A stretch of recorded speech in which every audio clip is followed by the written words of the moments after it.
waiting room. Okay. At least not that I see. Let me double check. And that's what she did say. There were some people waiting in the waiting room. Nope, nobody there.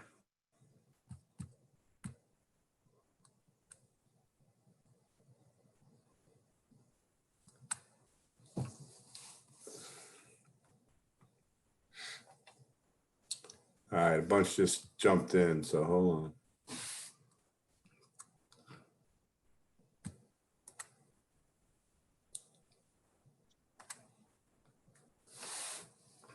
And here comes 6 more.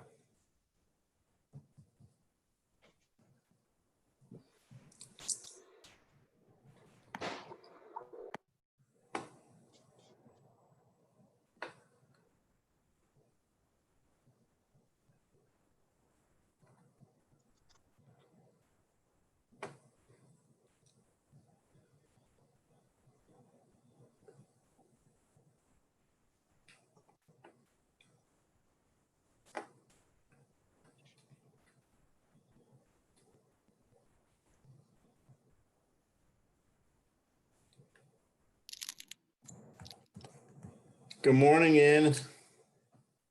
Good morning. How you been? I'm good. How are you? Good. Life treating you okay? Yeah. Good. We're gonna get started in a few minutes. Okay. Thanks for setting this up. I'm really glad we were able to do it. Yeah, we have to get special permission from the General Assembly, but here we are.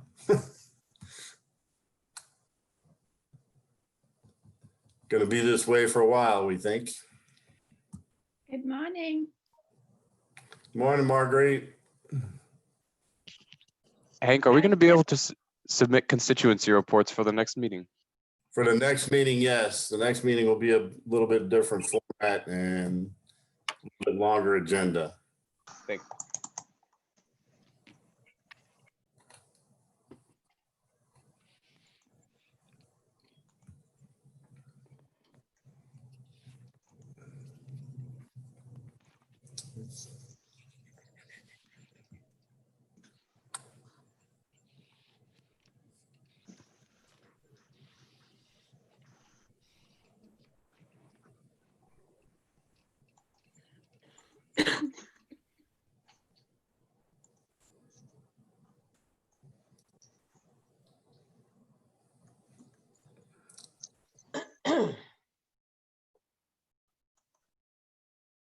Don't you just love Zoom meetings when you zoom in and everybody just sits there in silence? Nobody says anything. You know, there's a lot of screen fatigue lately that people have reported because every workshop and every PD was done over Zoom or Google Hangout or Google Meet. And it's For the next meeting, maybe I'll have some background music. that's not a bad idea.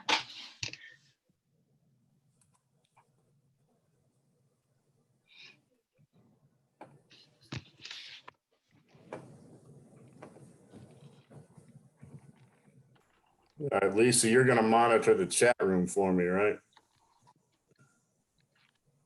Well, I'm gonna monitor the chat room myself, but I'll be your backup. that's what I was gonna say. You can be my backup.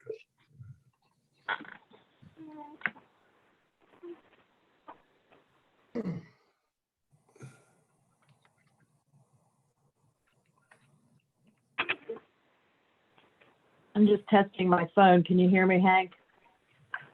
Yes, who's that? This is Jill. Hey, Jill. Hear you good. I'm All right. using the computer, but my phone for audio. All right, we're 10 minutes ahead of the scheduled start time, but we are live on YouTube right now. So Christine, if you want to start, I believe you could go ahead and get started.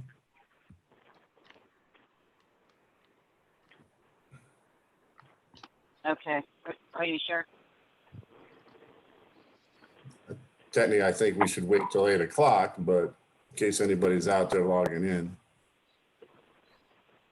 I'll wait a few more minutes for Yeah, folks and we- to log on who may not have logged on yet. Well, that, I'm just people that might be looking to log on to watch the YouTube video. So we'll start at 8. We still got a few more team members waiting to get in. I just let them in. Okay.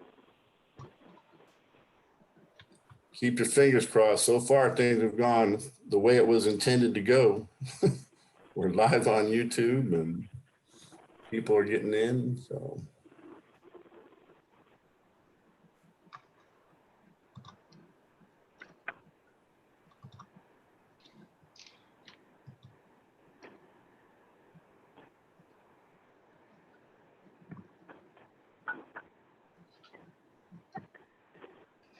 Morning, Terry.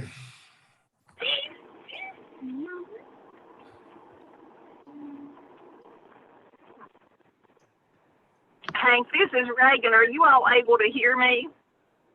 Yes, can hear you very well. Okay. Okay, I can hear you all, but I can't see you. It just keeps saying prepare meeting, but I'm in here. All right, yeah, we can see you're on with the little phone thing, so we're good. Okay.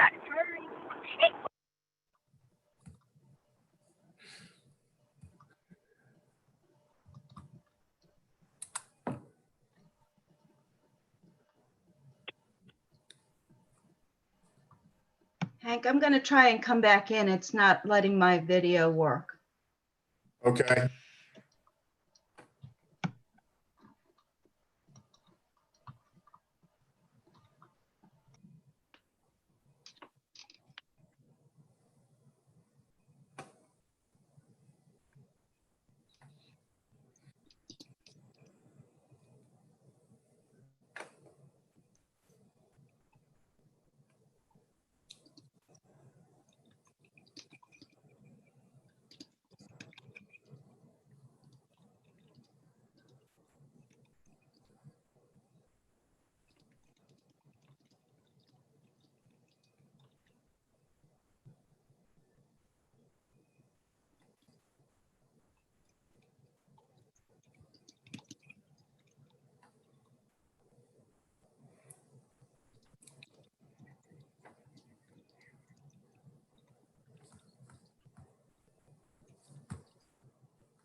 Hank, do we have anyone else in the waiting room?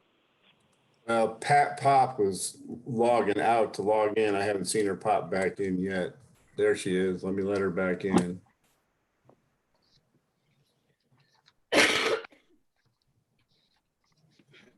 And I think if she gets back on, that'll be everybody, I think, except for Jeff.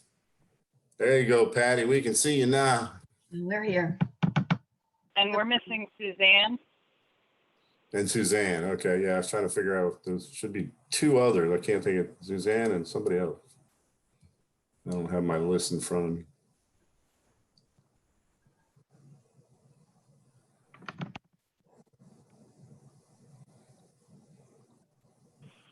Sandy, do we have, is Sandy here? Who? Sandy Short.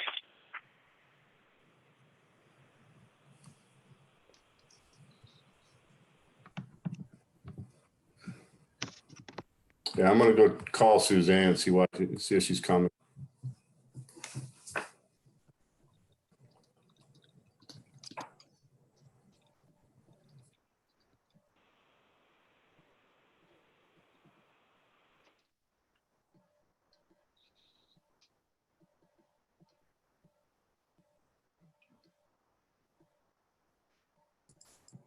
Is Justin on, Christine? Am I missing? Say that again? Justin. I don't see Dr. Castle. I don't see Justin. I don't see Jeff. Suzanne. That's 3. There's 1 more I'm thinking. I thought it was 4 more that I'm missing. Sandy Thorpe. That's 4.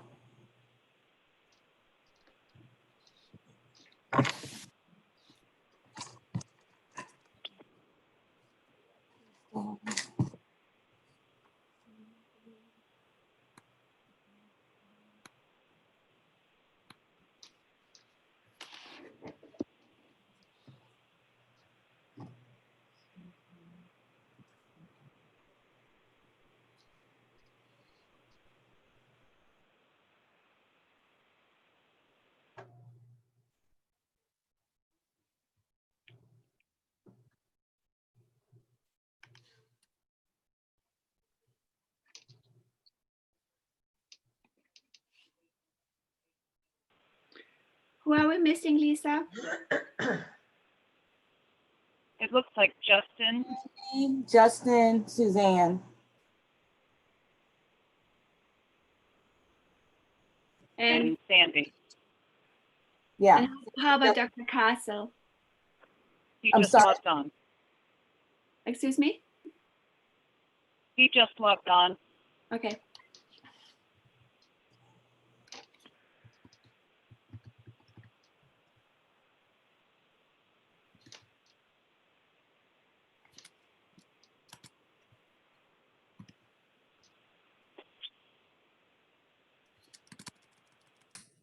All right, Suzanne's trying to get on. She's having difficulties, so we're about a minute before. So at 8 o'clock, I'll go ahead. You can go ahead and start, Christine, I would think. Okay. Hank. We're missing Sandy and Justin as well. Yeah. Well, Christine has to take a roll call. Okay.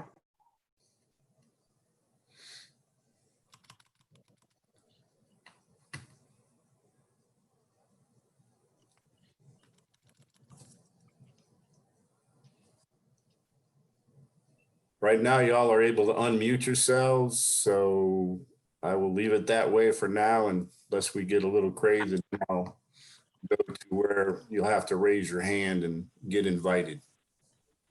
All right, it's 8 o'clock, Christine. I think we go ahead and start. I'll turn it over to you. I'm out. Okay. I mean, I'm thank you. online, but you got all the controls. I've already shared screen with you. You can screen share and all that you need to do. Okay, thank you, sir. So we are now live on YouTube. Good morning, everyone. The time is now 8 o'clock. I am going to call this meeting to order. I want to thank you all for joining us. I hope each of you is doing well. I encourage you to make yourself comfortable, grab a cup of coffee or 2, and be sure to stay near our power source because we are scheduled to be together for the next 4 hours. So in all seriousness, I am truly grateful for you being here as it continues to be a very challenging time for everyone. And due to the COVID-19 coronavirus health emergency, the meeting will proceed under modified procedures. So that being said, this is our first virtual live stream meeting, which can be viewed on the VDOE YouTube channel. The agenda for today will remain on the screen for the duration of the meeting. If you don't see it and you would like to print it off for yourself, the agenda is available on the VDOE website and can be downloaded by clicking on the Board of Education tab located on the left-hand side of the screen, then clicking on the Public Meeting tab located on the right-hand side of the screen. And as you scroll down, you'll see Advisory Committee Meeting, and from there, you will find the link that takes you directly to the State Special Education Advisory Committee page. For those of you that are joining us for the very first time, my name is Christine Jermeyer, and I chair the State Special Education Advisory Committee, and I welcome you today. First, let me apologize for not being able to fully participate with video. I have extremely limited internet, which is why I'm joining you over the phone. I'm fortunate to have the support of Mr. Hank Millward, Ms. Lisa Crafton, and the executive committee who will help monitor the screen and its activity. When you join the meeting, you should have been muted to help minimize background noise. And if you have not been muted, please mute your line. And I hope by now most of you are familiar with using the Zoom platform and its features. So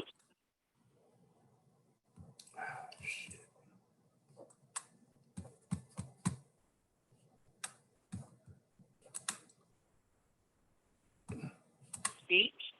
If you do not see that feature as an option on the platform, please request to speak or pose your question in the chat box. To those joining us on the phone and cannot utilize online features, I will do my best to accommodate you throughout the meeting. Please know that all actionable items on the agenda today will require a roll call of our voting members. If we get disconnected for any reason, please try to call or log back into the meeting. We do not have any breaks included on the agenda, but please feel free to step away if the need arises. For those of you who are watching this live stream, I would like to thank you for taking your time to watch us in our efforts. Right now, education is all over the news and at the top of everyone's mind. And I recognize that much has changed since March, and understandably, you may have many unanswered questions and twice as many concerns about the foreseeable future plans in education, which I myself cannot answer. I do know that the Virginia Department of Education has been working closely with the Governor's Office, the Virginia Department of Health, and other state agencies to ensure our public schools and communities have the most up-to-date information and resources. The health and safety of children and staff is everyone's top priority. And VDOE has done a great deal of work since the onset of the pandemic, and they continue to work hard to provide guidance to local education agencies, parents, and advocacy groups addressing the impact of the closures by continually updating their website. So I encourage you to explore the VDOE website at your leisure and sign up to receive updates as new information is continually added. The purpose of today's meeting is to conduct the business of the State Special Education Advisory Committee, which is statutorily required to continue our operation. The Individuals with Disabilities Education Improvement Act of 2004 requires that each state establish and maintain a state advisory panel for the purpose of providing policy guidance with respect to special education and related services for children with disabilities in the state. In Virginia, that panel is known as the State Special Education Advisory Committee, or State Sseac. And by October 1 of each year, the State Special Education Advisory Committee shall submit an annual report of committee activities and suggestions to the Virginia Board of Education, as is required by Virginia's Administrative Code 8-20-81-2015 within the regulations governing special education programs for children with disabilities. The principal purpose of the State Sseac is to promote the education of children with disabilities. And to accomplish this, the State Sseac provides advice and policy guidance to the Virginia Board of Education and the Virginia Department of Education. Our committee has no authority over the Virginia Department of Education or the Virginia Board of Education.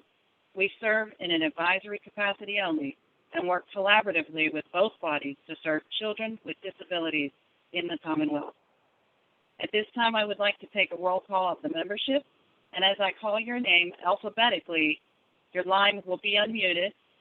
If you have muted your line, please unmute yourself to speak. And I will ask you to repeat your name and identify the constituency group you represent as you would do in our face-to-face meeting. I'll start with Ms. Meredith Barber. Good morning, Meredith Barber, Parent Rep, Region 5. Ms. Kendra Belcher. Good morning, this is Kendra Belcher. I'm representative for Transition Services. Ms. Suzanne Bowers. Hi, I'm Suzanne Bowers. I'm representing PTSI, the Parent Training Information Center for Virginia. Ms. Delana Carter Curry.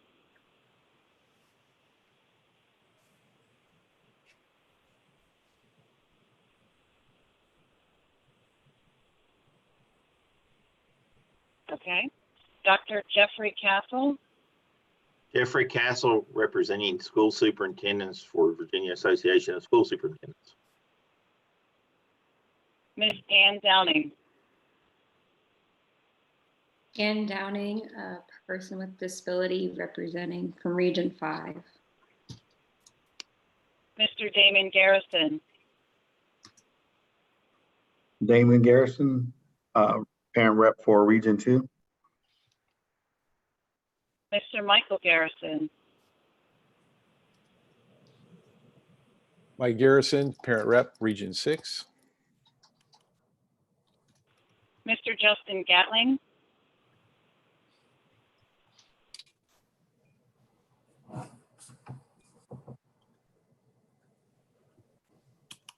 myself, Ms. Christine Jermeyer, parent representative, Region 4 committee chair. Ms. Marguerite Hecker-Jeffer, Good morning. I'm representing Region 1 and I'm also the secretary. Ms. Erin Kelly, Hi, I'm Erin Kelly. I use she, her pronouns. I'm with the Virginia Department of Social Services. Mr. Matt Luther, Morning, everyone. I'm Matt Luther. I'm an agency rep with the Division of Rehabilitative Services. Ms. Tashu Mason, Tasha Mason, parent rep, Region 8. Ms. Terry Morgan, Good morning, everyone. This is Terry Morgan, and I'm with the Virginia Board for People with Disabilities. Dr. Patricia Pop, Good morning, everyone. Patricia Pop. I am the state coordinator for the education of homeless children and youth in Virginia. Mr. Robert Schwartz, Hello, I'm representing people with disabilities in Region 4. Ms. Jill Sowers,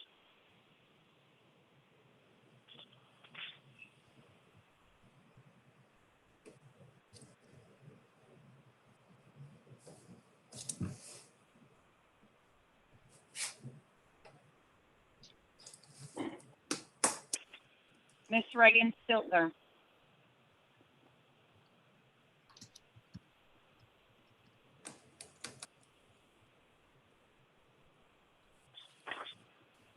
Mr. Brian Sumo,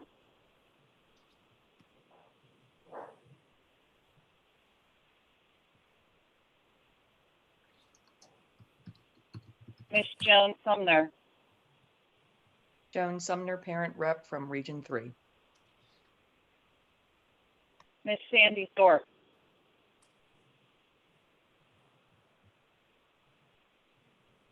okay, and if anybody was unable to mute themselves and want to acknowledge that they are on the call, please do so now.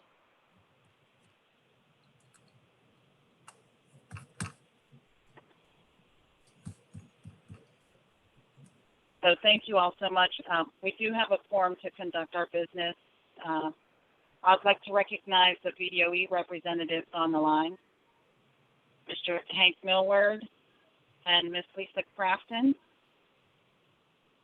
And I believe, good morning. I believe Dr. Hollins should be joining us on the call in a few moments. Okay, I believe we've covered the welcome and introductions of standing members during the roll call. Now I would like to take a moment to turn the floor over to our two newest members. First, I would like to introduce Ms. Ann Downing to the committee. Ann, would you like to say a few words to the committee members? Hi, my name's Ann Downing. I currently live in Charlottesville, Virginia. I'm super excited to be a part of this committee to gain not only networking opportunities, but also to be in the know for the special education world. I am a teacher at Charlottesville High School, a special ed teacher, and for this committee, I'm representing a person with a disability, and I'm super excited to be a part of it. Well, wonderful. We're glad you could be here. and I'm sure I convey the sentiment of the committee when I say welcome. Next, I would like to introduce Mr. Michael Garrison to the committee. Michael, would you like to now say a few words? Absolutely. Everybody call me Mike or call me Hey You. I'm a parent of a wonderful son, 17-year-old with multiple disabilities in Roanoke, Virginia. I'm the chair of the Roanoke County Sseac, and I'm excited to be here. Very similar to Ann, I'm looking for mentoring. I'm looking for advice and help about how we can be more effective here in Roanoke County and Region 6. So just looking forward to the experience and learning from all of you. Thank you, and we are happy to have you joining us in our work, Michael, or Mike, I should say. Thank you both for being here on the call. I hope to have the pleasure of meeting you face-to-face in the near future. Some of you may have noticed during the call that I did not call on Dr. Brooke Blank. Unfortunately, Dr. Blank has stepped out of her role as the higher education representative to take on a position in a local school division. And I cannot begin to thank her enough for the contribution she made on this committee. I'm confident that those on the receiving end of her talents are going to benefit a great deal, and her departure will make way for another opening on the state Sseac. The Virginia Department of Education will put out a request for applications to fill the higher ed representative position soon, and understandably there are competing priorities, but the announcement will likely come out in the form of a superintendent's memo as it has in the past. If you know of anyone who might be interested in serving, you can forward their name and their information to Hank Millward. But just as a reminder, the state Sseac does not receive or review applications to serve on this committee. The Virginia Department of Education reviews all applications and then puts them before the Board of Education for their consideration. So with Dr. Blank leaving, we will need to fill a vacancy for the member-at-large position on the executive committee, which we will do so at our October meeting. So at this time, I'm going to ask Hank to unmute all of the members as I call for a motion to approve today's agenda. So if you could please state your name before you make or second a motion so we can accurately capture it for the record. Everyone should be able to unmute themselves. Okay, thank you.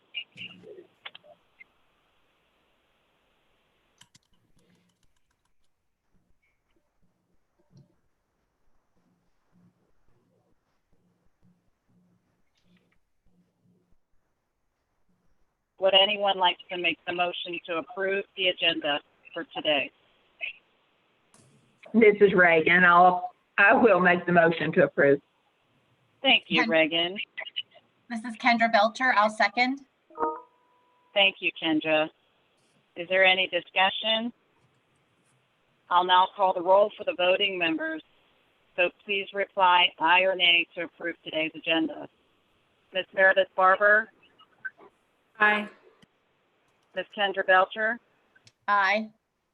Ms. Delana Carter-Curry? Dr. Delana Jeffrey fell Cass? off for some reason. Okay. Dr. Jeffrey Castle? Ms. Ann Downing? Aye. Mr. Damon Garrison? Aye. Mr. Michael Garrison? Aye. Has Mr. Justin Gatling joined the call? No. I vote aye. Ms. Marguerite Hecker-Jeffer? Aye. Ms. Erin Kelly? Aye. Mr. Matt Luther? Aye. Ms. Tasha Mason? Aye. Dr. Patricia Pop? Aye. Mr. Robert Schwartz? Aye. Ms. Jill Sowers?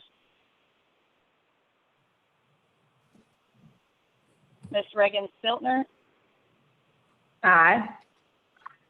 Mr. Brian Sumo?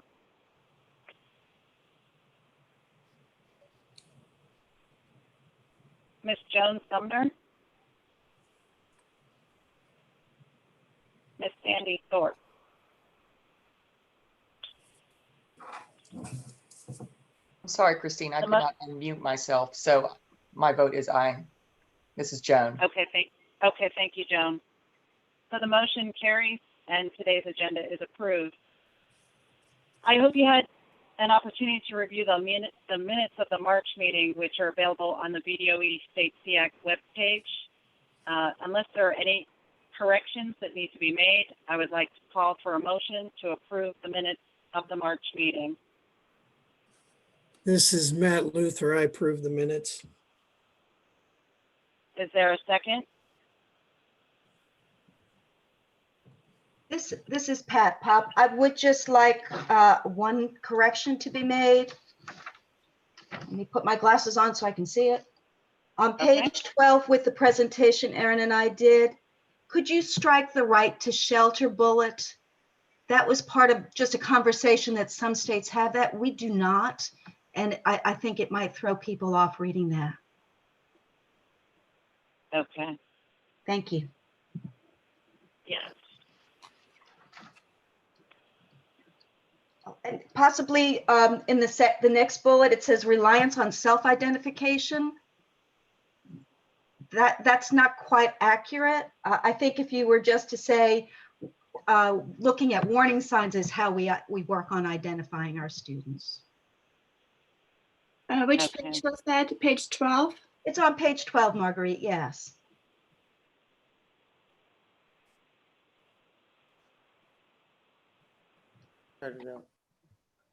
So I'm going to back up just a moment. Do we have a second on the motion to approve the minutes, and then Patricia will address your I apologize, discussion and your Christine. correction.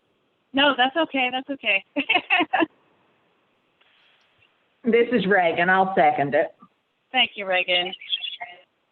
Okay, and Marguerite, did you capture those changes to make to the minutes? I have to. Can you give me the changes again? Sure. The reliance on self-identification, you want that to take out? So delete the right to shelter bullet. Okay. And identification is conducted looking for warning signs.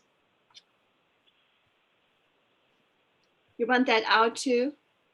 Just change it to identification is often based on warning signs.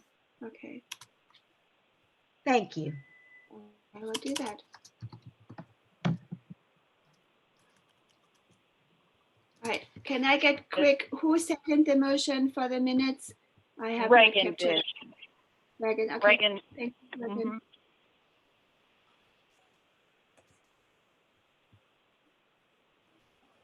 Is there any additional changes or corrections that need to be made? Any further discussion? I will now call the roll of the voting members. Please reply aye or nay to approve the minutes of the March meeting. Ms. Meredith Barber.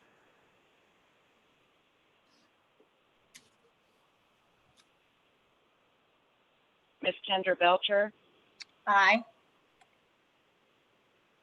Ms. Delana Carter-Curry.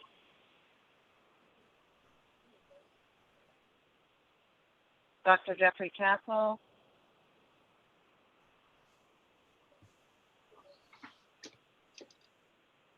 Miss Ann Downing.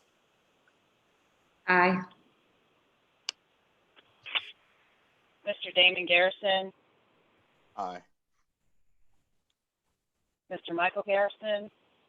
Aye. Mr. Justin Gatlin.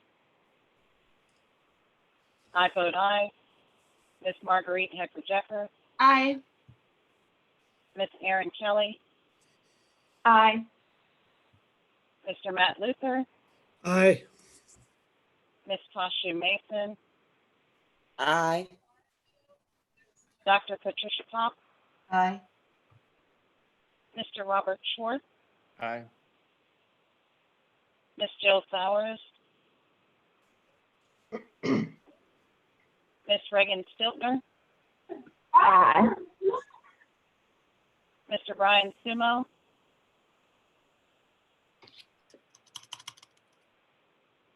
Miss Joan Sumner. Aye. Ms. Sandy Thorpe.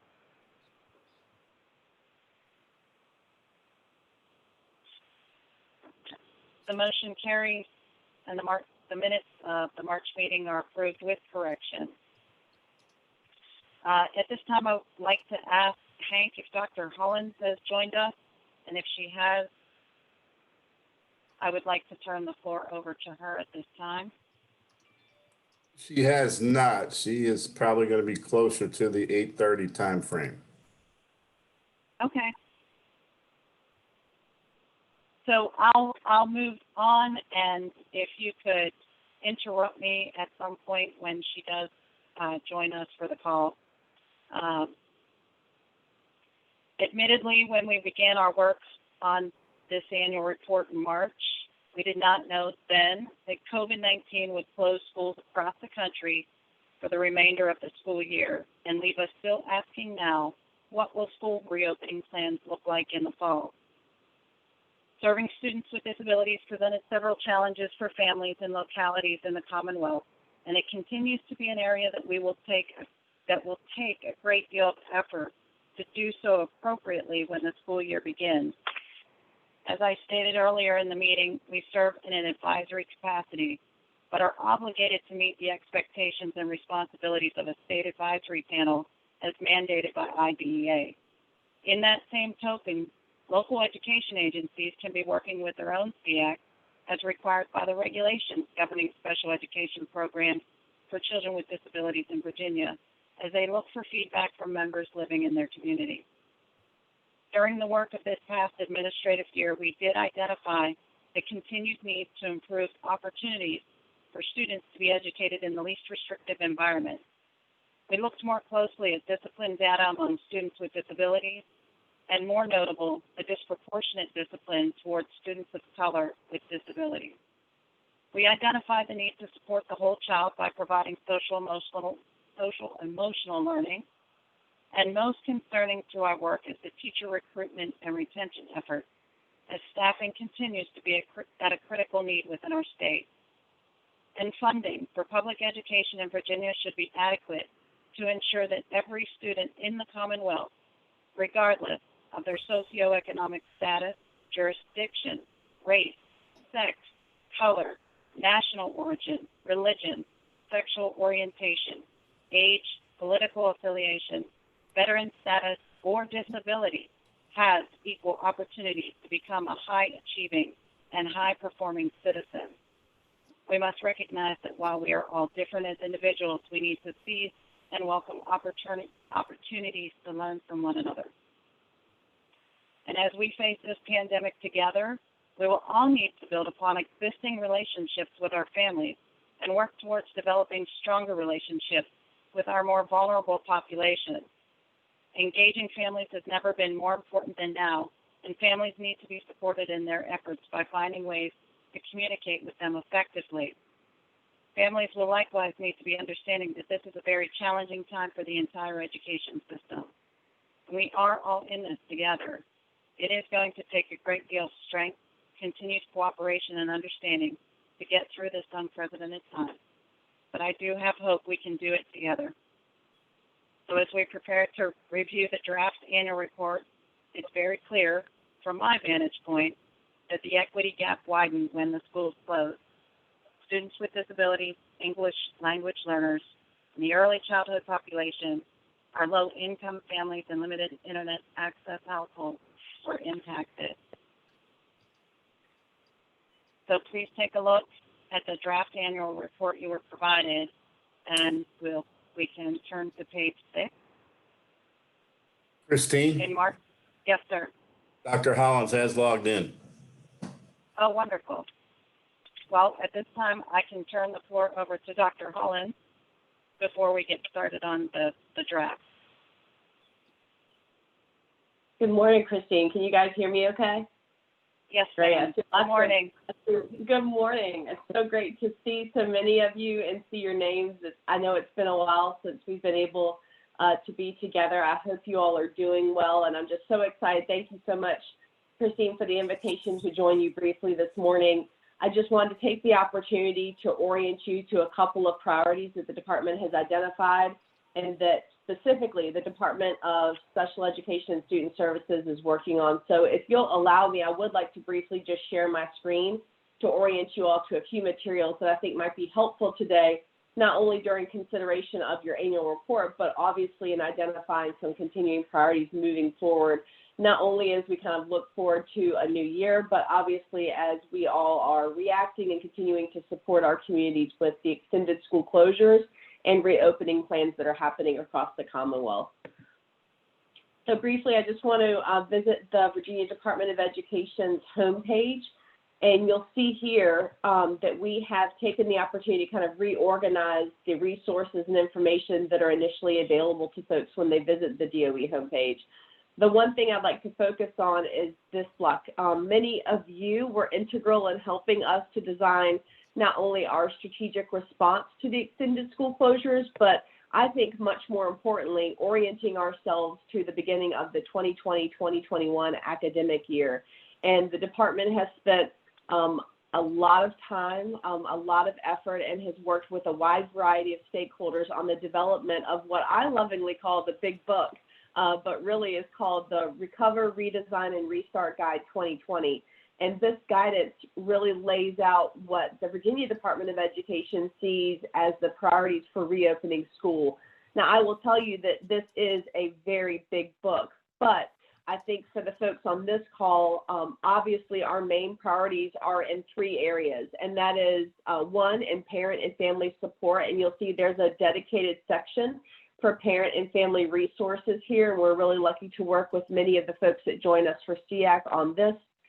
There's also a huge section on student and staff supports that focus on how can we best support our teaching workforce as well as our students in their return to school, and really working to support them in the transition that we saw as a result of the extended school closures. I think we can all agree that the consequences and the reactions to that go far beyond academic learning and really start to bleed into social emotional learning and support for both students, teachers, and staff. And so this section contains a large focus on mental health support, as well as how we can build a school environment, both in a virtual sense and also in an in-person sense, to facilitate everyone in our school community being supported to return to the school building, as well as knowing how to provide resources in order to help folks bridge any gaps or really respond to any challenges that they may have had and still may be dealing with. Now, coming from the Virginia Department of Education, I think a huge priority is around instruction. And I heard Christine's remarks, and I agree with her 100%. I think we can all say that as a result of the extended school closures, we've seen a huge impact on student learning, student academic performance, and student progress. And so, how do we reframe the beginning of the 2021 start year, not to hyper focus on when we were closed, but how do we use this as an opportunity to frame instruction and learning in the way that many of us talk about needing it to be all the time? How do we measure each learner's specific and individualized progress and help them to maintain their progress as well as achieve goals that may have slipped by the wayside during a closure? How do we support student learning? But most importantly for us, how do we begin to support students from vulnerable populations, students with disabilities, students who are English language learners, students who may have challenges in an array of areas to really recoup any loss as well as be supported to move forward successfully. So I would encourage you to take a look at these three sections. They provide really valuable information, but more importantly, they provide really valuable resources that I think would be helpful to share not only with your school communities, but as well as many of the constituencies and stakeholders that you all serve and communicate with. And obviously, I'm thinking of our regional representatives and their work with their regional Sseac partners. At the top of the page, I just want to bring your attention to a couple of areas. There are two really large requirements that are necessary for schools to reopen in the fall of 2021. And I will talk a little bit about Dr. Lane's remarks, as well as the Secretary of Education, the governor's perspective on school reopening in a moment. But two of the requirements that are there for schools to reopen, one is a health plan You'll see it here. Per the order of the Public Health Commissioner, each school is required to file a health plan that denotes and details their approach to dealing with mitigation strategies that have been supported. So if you think about this, it's really a blueprint for how a school or educational program will say, listen, this is our attempt at how we are going to reduce the risk for the coronavirus, and also how we are going to kind of take those mitigation strategies, whether they be physical distancing, whether they be wearing a mask, whether they be cleaning, all of that, they're asking them to lay out in great detail so that the department, and particularly the health commissioner, can ensure that those measures are being put into effect to keep students safe, to keep staff safe, and much, just as important, to keep the communities that those students are traveling back to and their families safe. So that's one thing that is out there. These health plans are continuing to come in now. They are required during phase 2 and phase 3, any in-person instruction. So as you can imagine, us currently being in phase 3, many of these health plans are on file from local school divisions as well as private school entities. And so I wanted to make sure that you all are aware that these documents exist. And in some cases, it might be really helpful for folks to consider what's in these plans as they try and orient themselves back to return to services and support. The next document is the instructional plan, and these have not started to come in on quite as a volume basis yet, although I think given the many school board meetings and discussions we saw this week, we'll probably expect an influx in these. These plans are required before the beginning of the 2021 academic year, and so school divisions have to have these on file before they start classes for this coming year. And in these plans, they have to detail not only what their return to school looks like, but they also have to answer some really specific questions around how they're going to plan to support students instructionally. And I think one thing that we were really happy to continue to hear from the Sseac on, and one thing that you'll see very clearly in this document, is that school divisions have to articulate their plan for supporting students with disabilities. So they have to be very clear and very prioritized around how are they going to address that particular student group's needs, how are they going to orient instruction, and how can their plan work to support students in a way that makes sense for their local communities. These plans are required to be publicly posted before they're submitted to the Virginia Department of Education. So I can imagine that many of these will be available on school-based websites. And Hank and I, as always, stand ready to support you all in getting any information that may be helpful for you to have and share with folks as much as possible. At this point, I do want to take just a brief break for remarks. We have heard very clearly, and I think we have seen very directly the impact of the extended school closures on vulnerable student populations. And for this group, the first thing that comes to mind are our students with disabilities. And I want to say that the governor, the Secretary of Education, so the administration, as well as State Superintendent Dr. Lane, have been very clear in addressing a priority that speaks to the fact that students with disabilities should be a priority group for receiving in-person instruction as quickly and as appropriately as possible. I think we can all take a lot of time to think about individual student cases, that whether a student has a chronic health condition or whether a student may need more support in order to abide by mitigation strategies, in order to think about that transition maybe being slower. But as you saw in the phase 1 guidance, the first group that was prioritized for a return to in-person instruction, if it was safe, were students with disabilities. I think we have seen that this population of students have been disproportionately and adversely affected by many of our closures, and their ability to maintain progress, to have access to appropriate services and supports has been a huge challenge. And while it was in the interest of keeping students safe, which is the most important thing we can do, the priority for returning to learning this year is a return to instruction, new instruction, to making sure that students receive those supports and services as appropriate. And of course, offering local flexibility for how the virus and how local communities are responding to the risks that they see. I'm looking around the screen and I see our folks from Northern Virginia and Tidewater and Central Virginia dealing with a very different situation than our representatives from along the Appalachian Valley and Southwest Virginia. And so I hope you can appreciate the flexibility that the department has offered in its guidance in order to support that local decision-making process. while also taking a very firm stance on what we believe is an equity standpoint and ensuring that our most vulnerable students are served as quickly and as appropriately as possible, and really thinking about planning with them first in mind instead of an afterthought.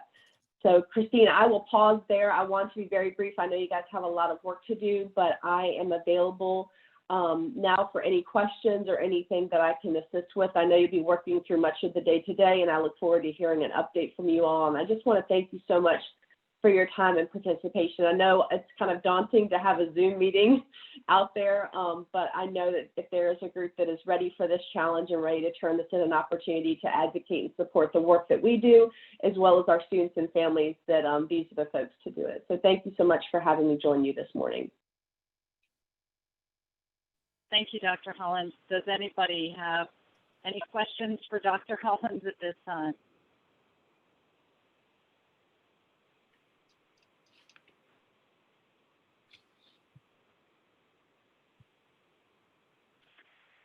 Do you have any recommendations for us as we're moving forward through this annual report? Yeah, that's a great question, Christine. I think, you all have a really big challenge, as you always do with the annual report in front of you, thinking about how you will advise the Virginia Board of Education to address the priorities that you see as really being integral to the field. And I know we've had a lot of rich conversation before mid-March about what those priorities look like. But I do think that there have been, two huge impacts that I think are well worth your consideration today, and if they're not woven into your current recommendations, maybe thinking about developing statements around them. And that is one, obviously, the return to learning and how the Sseac would advise the board to either continue along the path that they're on or to consider other pathways, I think is really important.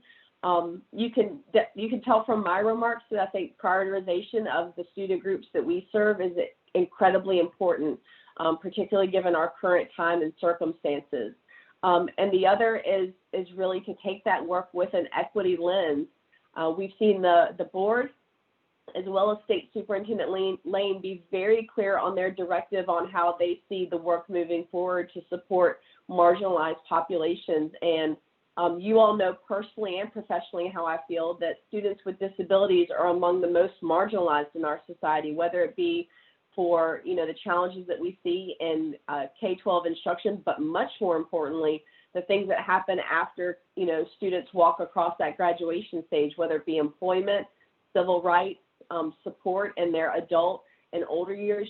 I think there are a lot of factors to consider, and I really appreciate the Sseac statement on support to the department during the pandemic. And I think it might be an opportune time to consider how you want to be very clear in your communication on orienting your work moving forward. And I think if you heard some of the things I just talked about, you'll see that that's very well in line with the department's work moving forward, and that part of our equity lens is the consideration of students with disabilities as a key component and a key population of that work. Okay, so with that in mind, the Board of Education did seek public comments on the history curriculum at their June meeting. Would it be out of our scope of work, from what I'm hearing from you, for us to make a public comment on that as well? No, I'll be the first one to say I don't think there's anything quite outside the scope of your influence. I definitely taken that conversation, and I think, you all had a work plan prior to this. I think working through that with some of these key pieces of information in your mind will be really helpful to consider how you might want to take those next steps in a variety of opportunities and forums in order to move the work forward for students with disabilities. So, I think it'll be a really rich discussion, and I look forward to, ideas and supports that come out of that we can, that Hank and I can assist and support you all with. Okay, great. Thank you. Does My anybody else?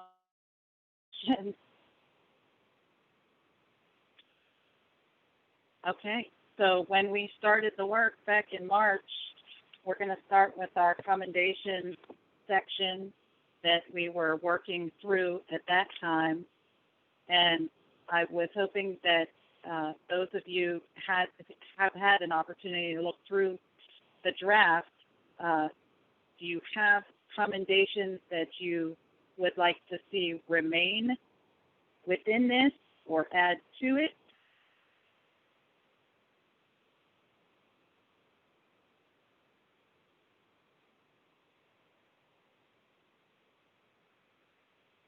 Is everybody still on the call? Hey, Christina. Christina, it's Mike Garrison. Yes, sir. I don't know if it's appropriate, but it just comes to mind based upon local conversations and this being the first meeting. Would it be appropriate to commend the Board of Education and Virginia Department of Education on dealing with an unprecedented situation like that no one was ever trained for, and trying to find a way to both localize and provide guidance and certainty to just an incredibly diverse geographic and socioeconomic population. Like, I know we're overwhelmed at Roanoke completely at all of the different moving parts and all of the different things. And I don't think anybody has certainty about what our environment is going forward. We don't know if the schools will be open. We don't know if the virus is going to get worse. And so if that would be appropriate, I think accommodation just overall to everyone associated with this for sticking in there and not quitting.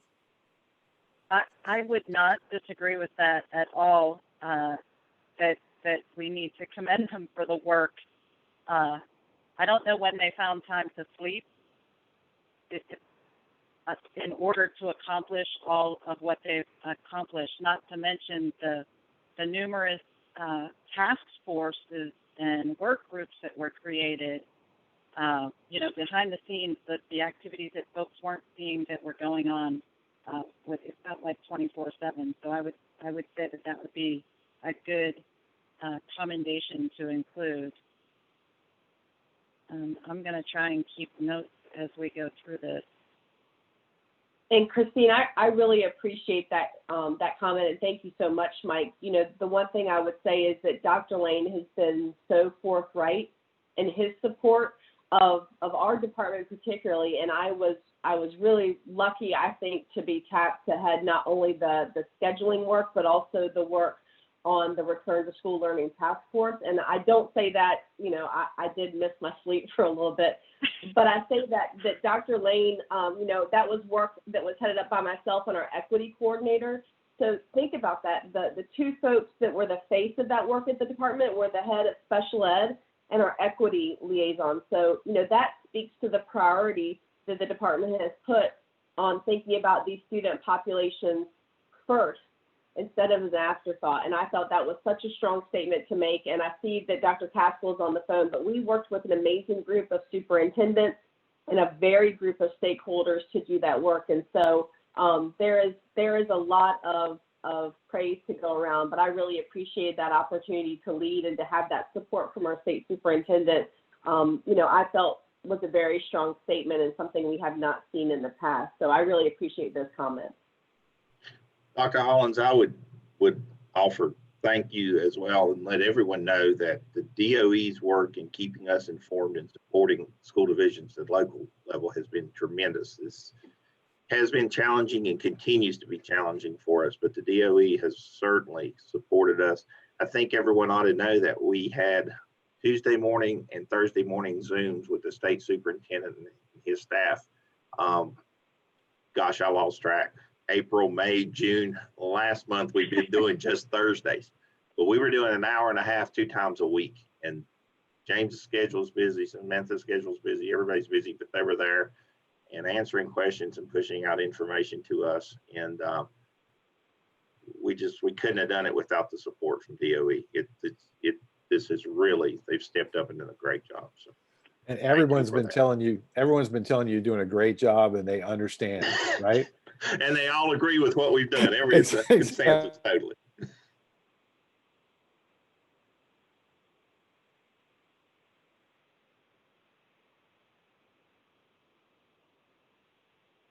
Okay, it got quiet. I don't know if we got disconnected. Hopefully we're all still together. So I included the under commendation on the annual report. We had 6 points. It is on page 6. Are we going to the annual report right now? Yes, ma'am. Yes, ma'am. Okay. We're working from that. I think at this point, I was trying to see if anybody had given thought or consideration, if for anything else to be added to these commendations that we started with, and what else would need to be included or taken off or prioritize this list. So, I appreciate that, the remarks of Mike and the remarks of Dr. Castle. So we have, after that, for the 8th consecutive year, Virginia has earned the U.S. Department of Education's highest rating for improving outcomes. We're going to keep that on the report unless I hear otherwise from the group. And then we also have supporting the Virginia is for Learners initiative, which promotes deeper learning, equity in education, the 5 C's, and the profile of a Virginia graduate. Do we want that to also remain on the report? I would agree. Okay. And how about, we talked about supporting special education teachers beyond the first year through a partnership with the Council for Exceptional Children. So I believe it was that they're supporting the teachers in their first year and beyond. So do we want that included in our commendation? Yes. Okay, then we have, next up is the purchasing virtual job shadowing licenses.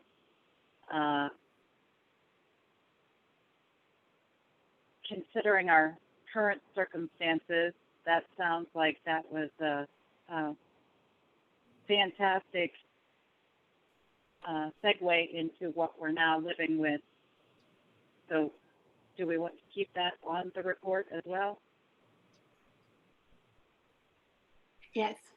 I think we could keep it on the report, but I think we need to clarify it a little bit. Okay.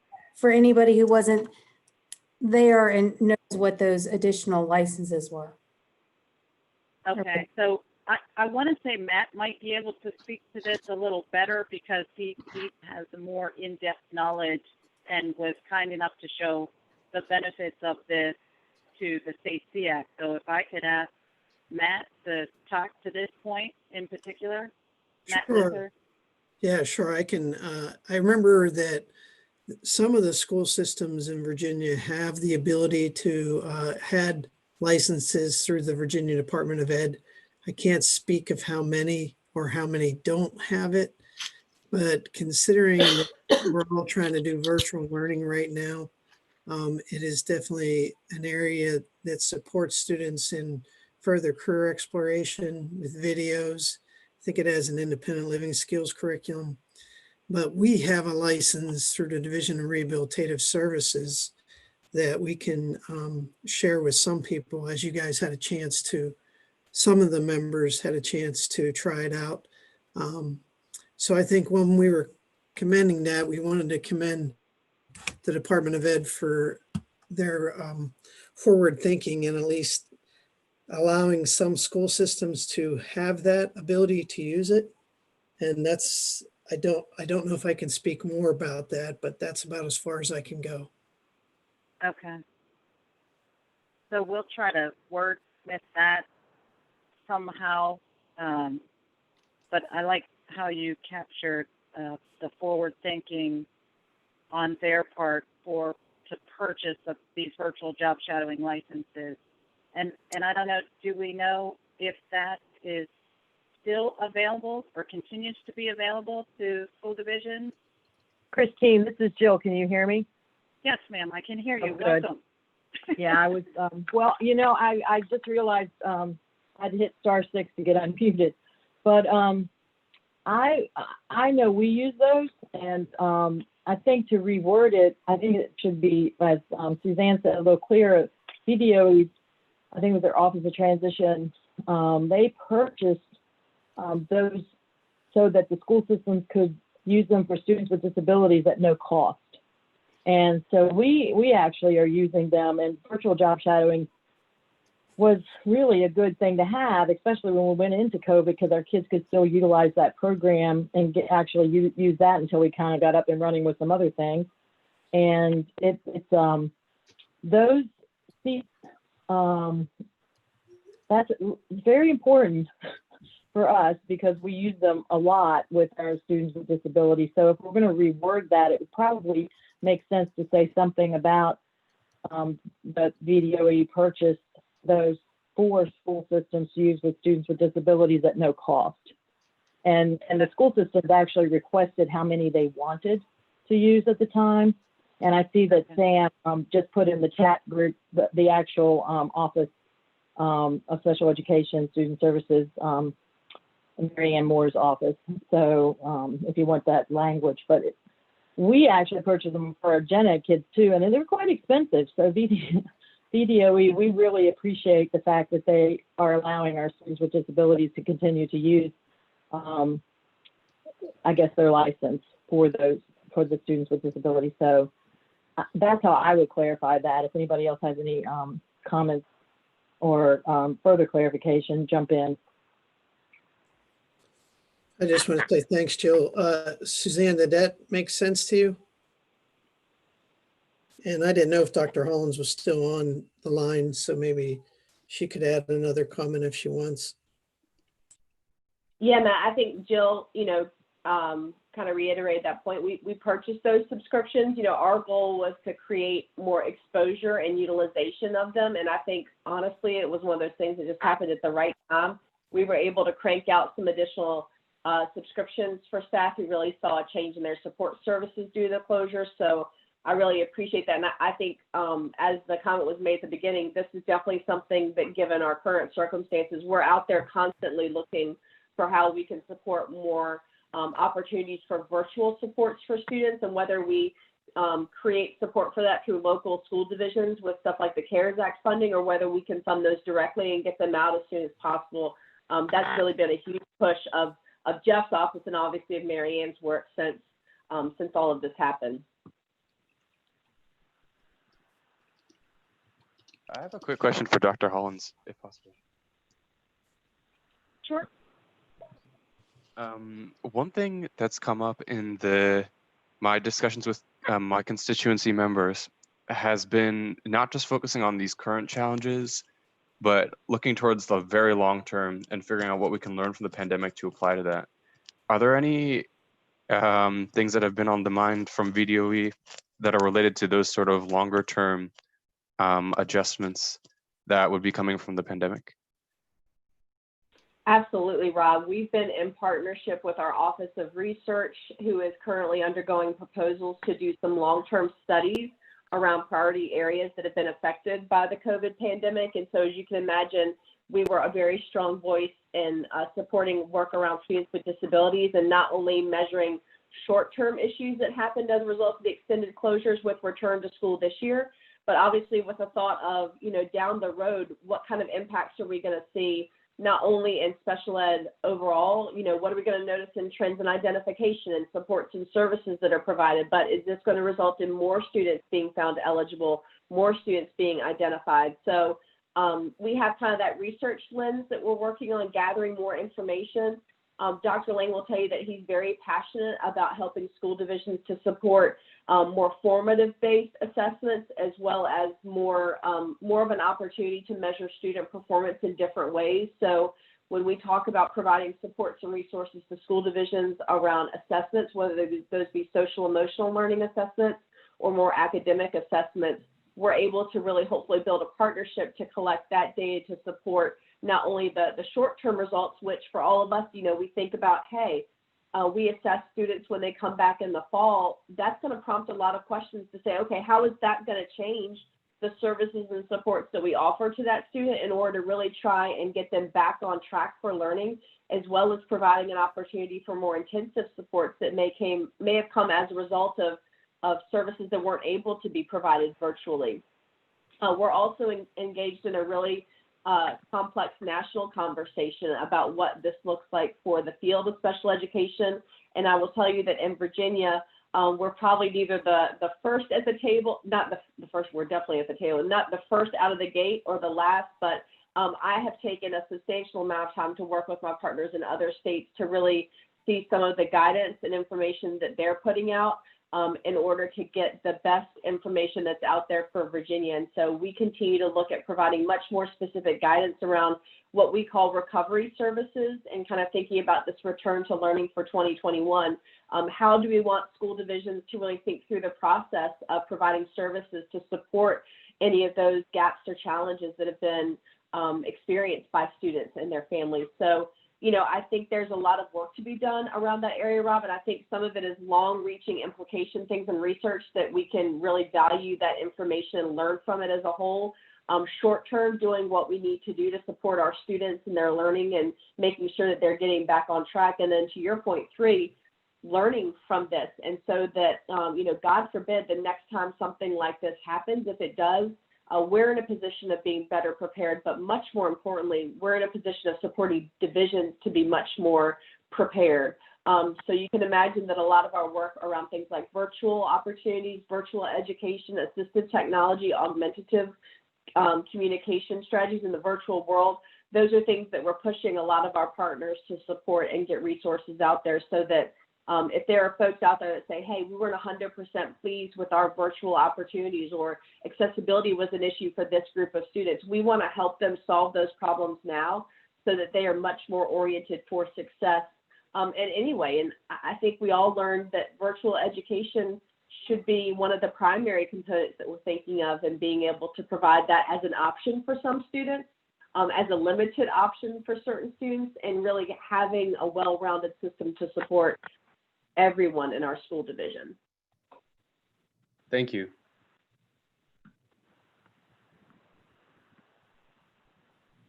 Okay, so the next commendation that we have was implementing the option to sign up for updates for the Virginia Department of Education. I don't know, I will ask Dr. Hollins, do you have any data to show how much people are utilizing that to look for answers to questions, how many people have signed up? Because I know when we first asked this question, I believe in December or March, that the numbers were pretty high with its initial launch. Do we know where those numbers are now? Yeah, Christine, that's a great question. And I know Hank's on the call too, so I'll allow him and any information he may have from Tracy, but we have seen a huge upswing in folks signing up for our various Gov delivery newsletters. The department has also increased the amount of those going out. I would say we really have 3 main areas. The first is around instructional services, so getting out direct resources to teachers in the classroom about how they can work more effectively and efficiently with students with disabilities. So those come out of Dr. Pat Abrams' shop and are really focused on everything from, you know, here's a webinar series for occupational therapists in order to offer telehealth virtually. Here is a visual design structure that allows for putting physical cues in for social distancing in classrooms. The other areas are student services. We have direct information that goes out to who we call our specialized instructional support, but who we all call our school counselors, our school psychologists, and school social workers, making sure that they're hooked up with other mental health professionals and able to learn the best and newest evidence-based practices and strategies to support students. And then finally, our Gov delivery system that Tracy Lee runs for our parents and families. If any of you signed up for those, I think we're getting ready to put out one tomorrow that focuses on some summer resources for parents, opportunities for camp and in-person support that have been widened as a result of the pandemic. Everything from helping your students be able to wear a mask in the grocery store to knowing, you know, a friendly, developmentally appropriate discussion on what coronavirus is. So last I checked, we had gained thousands of folks to those lists. And if Hank's not able to specifically give us a number, we can definitely make sure that we get that back to you guys. We have seen a huge upswing, and I think parents and teachers alike prefer that direct, short, brief update that they get. It's very kind of bite-sized pieces of information, and they're able to access it easily on their cell phones. And I think it speaks to us. If you remember, this was part of a conversation we had about reaching out more directly to parents so that they had the tools and support needed. They have good conversations and make good decisions, and feel like they had some things kind of in their resource bag. So I think we have seen that this has been a really successful foray into that. Hank, anything additional you want to add to that one?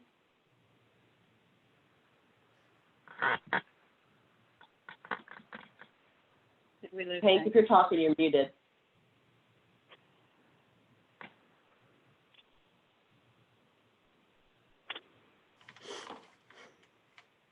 Okay, maybe not.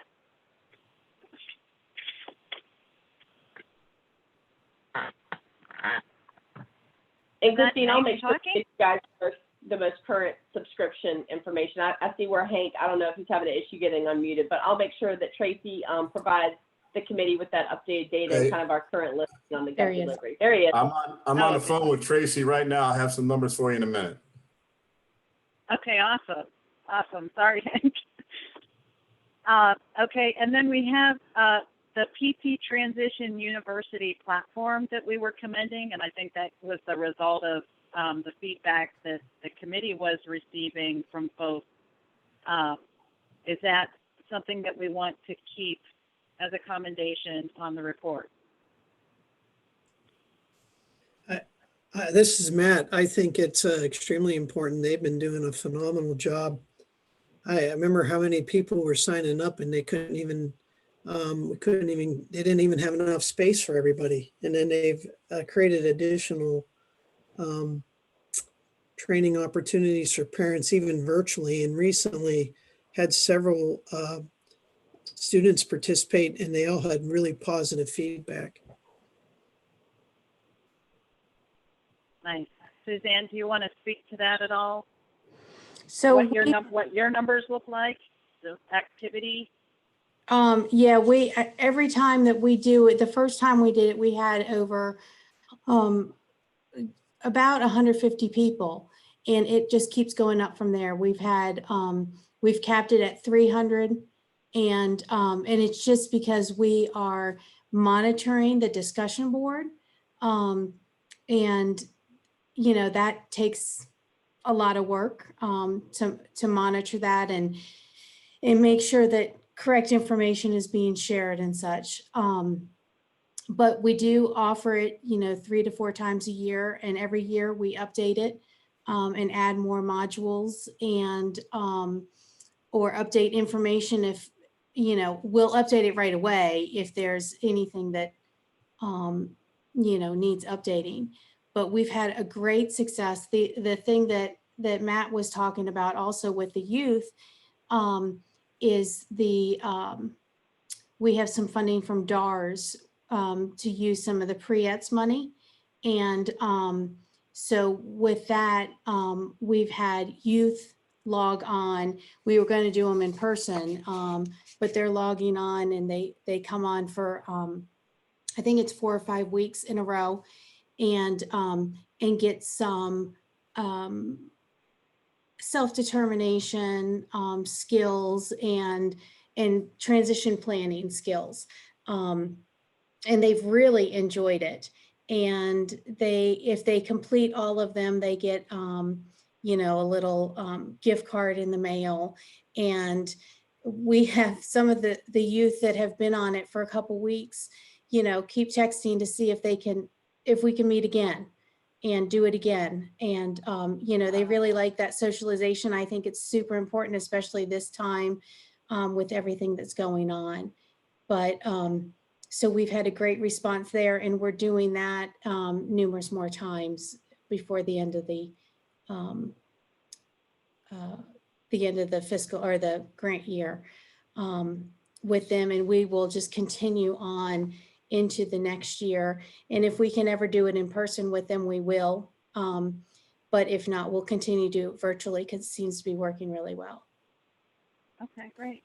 Yeah, and Christine, I just want to add it really speaks to everything we've been talking about, collaboration, community partnerships and everything. So I think it's important to keep that one in there. Okay.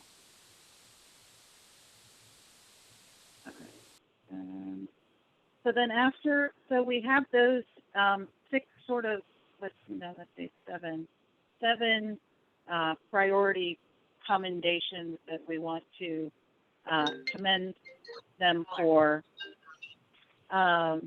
As we go through, we have the ongoing opportunities and partnerships that have existed for the last several years, and we list those out after that. So the first one, we have innovative opportunities through career awareness, pre-vocational and vocational training courses and programs that have included I'm Determined, Move Youth Institute, Project Search, ACE It in College, Start on Success, and CPE courses that help students earn credentials, life-ready skills, and improve post-secondary outcomes. Do we want to keep that language as it is?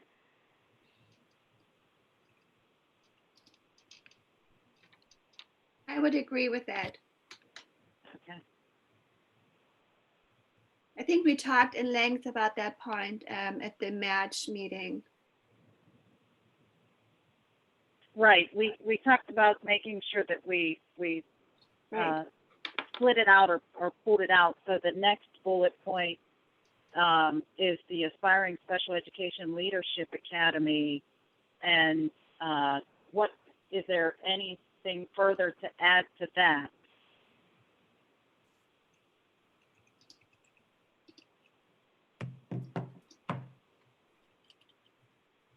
No? Mm-mm. Okay. Then we have the many partnerships with the Virginia Board for People with Disabilities, the Parent Educational Advocacy Training Center, the Center for Family Involvement, the Center for Transition Innovation, and the Autism Center for Excellence, all of which utilize a programming strengths to support collaboration with families, schools, and advocates by providing information and training.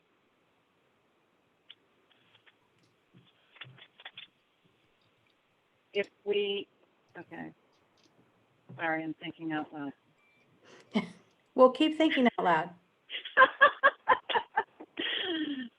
I guess I'm thinking, so if we have recognized PC above for the platform, do we continue to recognize,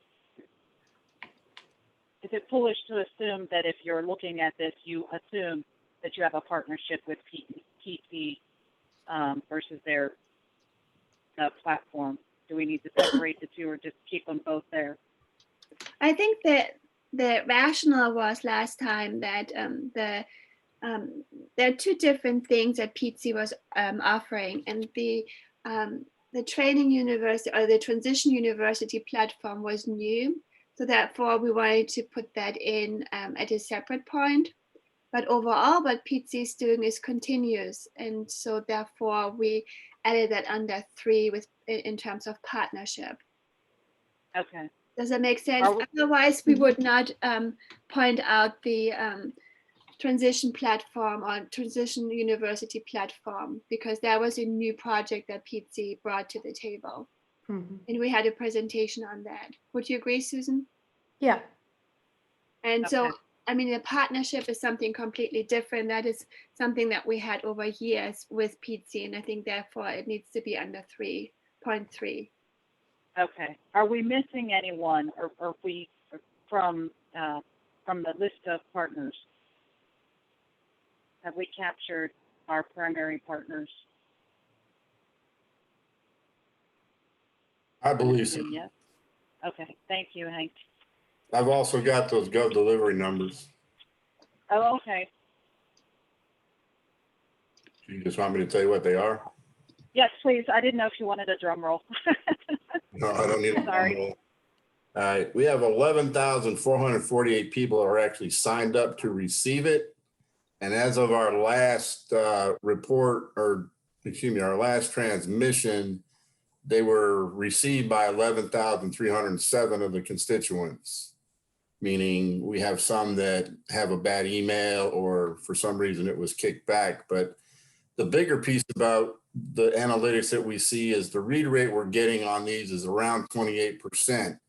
And if anybody's into statistics, I've been told that a 28% return rate on anything is remarkable. So I think the gov delivery we're doing out of our office, the special education, specialized education facilities and family engagement, is reaching that. But I would believe that the same is true with the other through SCIS and the other areas that are sending out gov delivery. So I think we're reaching several different constituency groups, not just parents, but teachers, educators, other stakeholders through this. And we are certainly going to continue with it, obviously through the pandemic, but I've been talking with my team and we will probably consider to do the gov delivery right on through until I decide to retire. Okay, so for clarification purposes, is the gov delivery the same as when you sign on to the department's website, you see this opportunity to sign up for email updates? Are they one and the same? No, they're different. That's to sign up for updates coming right out of the department, but also on that, you can select to receive updates from other resources. Okay, so when you click on the one on the main page, that's to receive things that come out of the department as a whole. That doesn't directly take you and register you to receive the gov delivery from my office or the SCIS office. You have to sign up through those. do we need to make that distinction when we are including this in the commendation? So because right now we're saying for implementing the option to sign up for updates from the Virginia Department of Education, should we then add, which includes the gov delivery? I would think leaving it generic would be best. That way it does kind of cover all of the constituency groups that can be in receipt of the gov delivery messages. Okay, okay. I have a different opinion on that. I just think that we don't want to say that it's only from one constituency group or whatever. When if you say through the department's gov delivery system, we're able to reach out to the following type of constituents. Okay. Awesome. Do you think it would be helpful if, as we're putting that into the report, to reference the number of individuals that are utilizing it? You can maybe say, for example, the gov delivery that's done out of one office is this. I mean, I can't say that this is representative of the other gov deliveries, but I can probably get that data before we actually have to go to print with the survey, or excuse me, with the report. Okay. Okay, that might be helpful.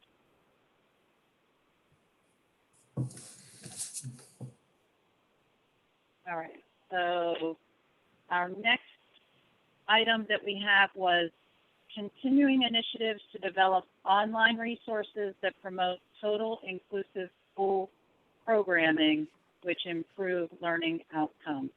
And if somebody can help me recall that discussion.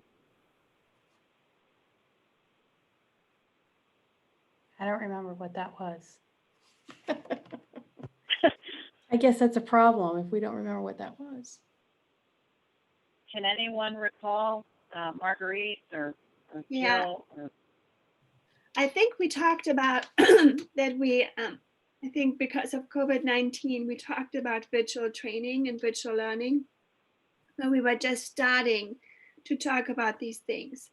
And so I think one of the discussion points was that BDOE was going in collaboration with one of the virtual learning platforms.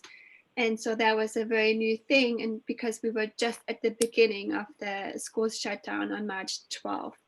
And I think that afternoon, Governor Ralph Northam declared that our schools will be closed down. When we had that discussion around 11 o'clock that morning, those information were not known to us, but we already talked preventively about continue to develop initiatives to have a virtual learning platform for all schools.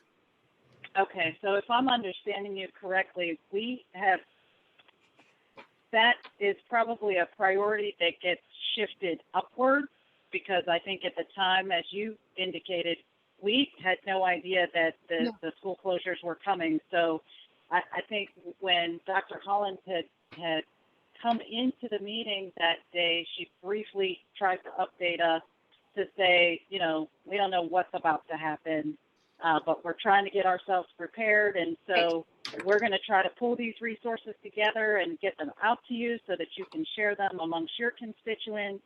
Correct. And so now I think that's where okay, now I'm recalling that is where why that is there. So, and I think we need, that would be probably also a recommendation, because when we recall and when we look back, a lot of schools have struggled with virtual learning, and there are some platforms that made it available at no cost, but it's still a learning process, and it's still we learned about screen fatigue for students. We learned about what is appropriate, what is not appropriate, which student population would be more susceptible to virtual learning, which not. So we were just at the beginning of it.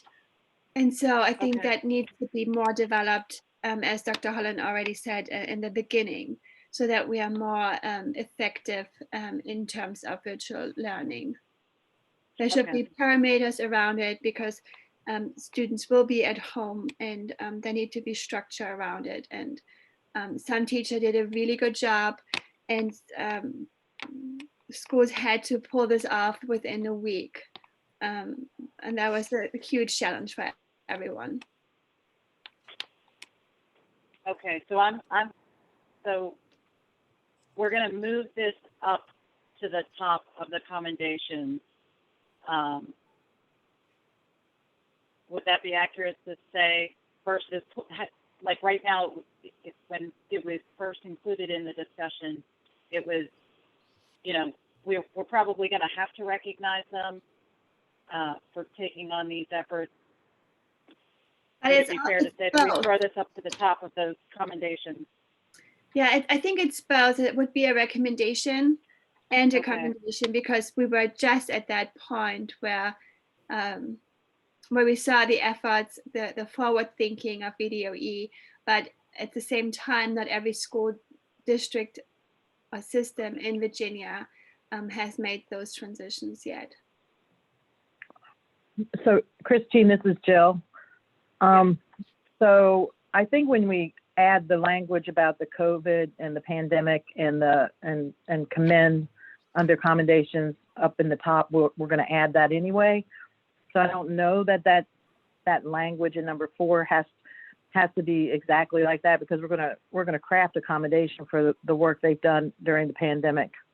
But as far as continuing under recommendations, we're probably going to have a recommendation, I would think, that has to do with continuing initiatives.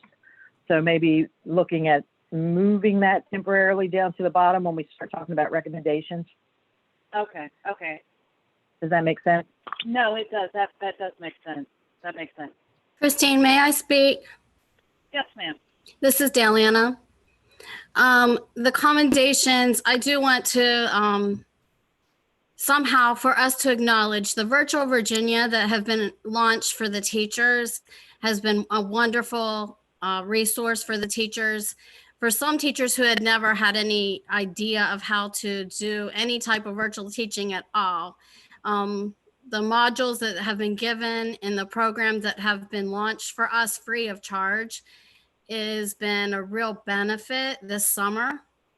So I don't know, as we speak about this, I just wanted to make sure that the commendations and kudos are mentioned in some form, because it has been excellent. The recommendation that I would make, as Dr. Hollins has already said, we know that our population is a different way to go. So there are also, and I know the Council for Exceptional Children has various modules for us to also follow, to look at, to see how to specifically target virtual learning for our kiddos using iPads and other areas, other ways for them to access the curriculum. So as we look at the Virtual Virginia, I would request from the special ed teacher's position, and not just a special ed teacher, but our paras are also required by our districts to go through these programs. So it would be great to have something that's targeted just for our special ed kids and how to, when it comes to using the iPads and accessing the various platforms and programs. And as we know, the equity of the internet is also a concern across rural areas. Right, right. So this is to your earlier point about that you identified Virtual Virginia as benefiting special education teachers, but if I understand you correctly, it is open for general education teachers as well. Is that accurate? It's really targeted for the general education teachers, but all of us are going through the program. We're all learning the various options and choices and platforms and how to integrate. And one of the biggest concerns that hit us as teachers right from the get-go was the copyright laws, and how we needed to make sure that we were covered in those areas. Okay, and Virtual Virginia helped you do that? Yes. Okay, okay. Is it a platform that is available for parents? You know, because if we're going to continue to stay in this online model for of instruction, can parents utilize Virtual Virginia as a tool to learn from? You know, do we know if it's accessible for parents? I don't know. At this time, it was launched for the teachers. And it was very well put together. It looks as it had been around, according to what was said, since 2008, but it has been revised and specifically for us at this time during the pandemic. Okay.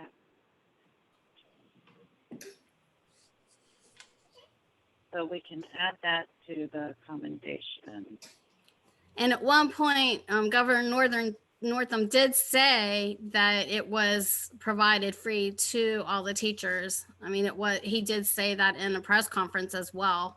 So just to acknowledge that it was launched and free to all districts of all teachers, again, knowing that not everyone has that internet accessibility. Okay. This is Jill again. And that is a great point that she brought up about Virtual Virginia. But I think the important thing there was Virtual Virginia in the past had always been a platform where there were teachers that operated it. The students were on it and they had their own teachers. And what VDOE did was they opened it up so that the local school districts could use the platform. And they could, their teachers could actually use that platform, which was pretty huge. So thanks for bringing that up.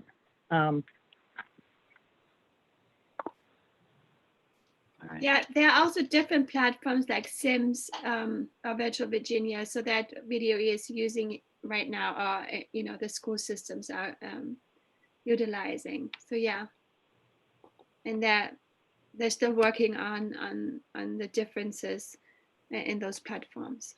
The platforms are great, but the training was amazing for all the teachers to be able to truly understand what we need to look like, the guidance and how to best use those platforms for our kiddos. Okay. All right. Now the final bullet that we had was the Virginia Tiered Systems of Support and Training and Technical Assistance Centers. And then we added after that Assistive Technology Network of the Virginia Lending Library. Can someone speak to that commendation? I think we talked about at the meeting that VTSS has made a huge difference in school system, improving this proportionality, improving the overall health of the school, and that work needs to be recommended. TTEC is a huge support for assistive technology, but also for VTSS. And then, of course, we have the Virginia Lending Library as another tool to help our students. Okay.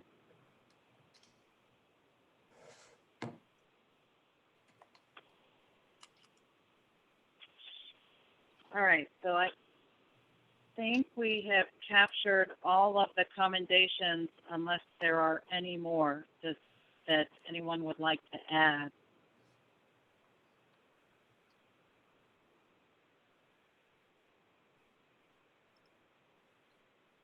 So I have it, we've got the coordinated effort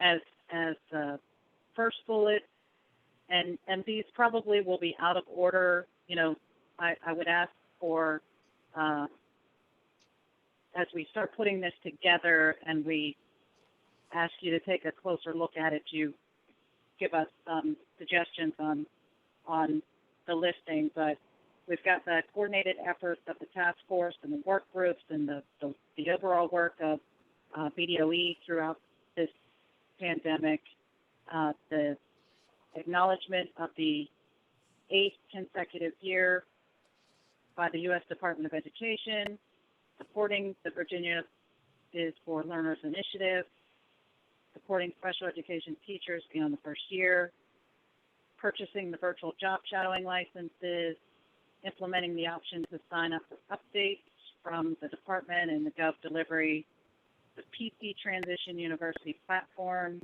that collaboration and cooperation, and the virtual Virginia benefits free to teachers.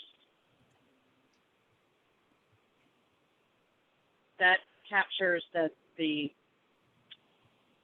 those commendations that we want to commend the department for as the priority list. Did I capture all of them? Yes. Okay. And then the continuing partnerships, which I think are now 4 of them, are going to be the innovative opportunities through career awareness, and listing all of the undetermined and everything that followed that, the Aspiring Special Education Leadership Academy, and then the partnerships, and finally VTSS, the Training and Technical Assistance Center and Assistive Technology.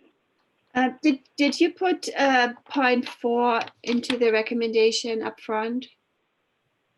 I missed that. So I think what I heard Jill say was that would come out as sort of a general overall statement when we go to make the commendation.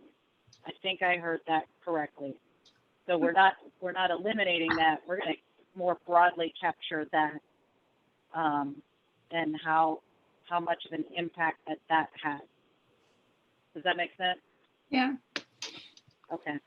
And you know, Christine, you asked about if we wanted to put more with number 2, that Aspiring Special Education Leadership Academy.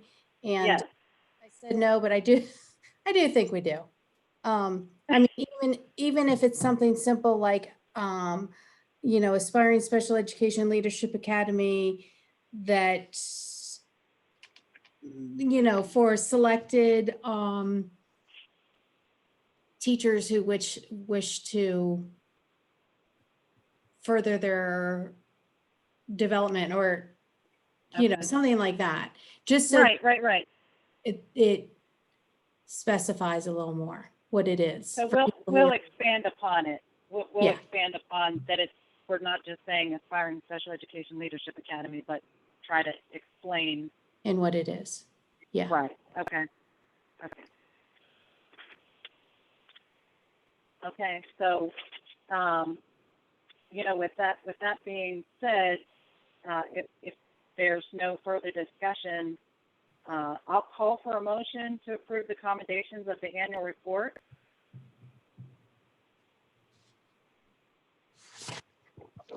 It's Mike, a motion. Say that again, I didn't catch it. It's Mike, a motion. We approve the commendations. Mike, okay. Is there a second? This is Kendra Belcher. I'll second. Okay. Is there any further discussion? I'll now call the roll for the voting members, so please reply aye or nay to approve the accommodations of the annual report. Meredith Barber, Aye. Kendra Belcher, Aye. Delana Carter Curry, Aye. Jeffrey Castle, Aye. Ann Downing, Aye. Damon Garrison, Aye. Michael Garrison, Aye. Justin Gatling. I vote aye. Aye. Margaret Heckert. Okay. Aye. Erin Kelly, Aye. Matt Luther, Aye. Tashu Mason, Aye. Patricia Pop, Aye. Robert Schwartz, Aye. Joe Sowers, Aye. Reagan Stiltner,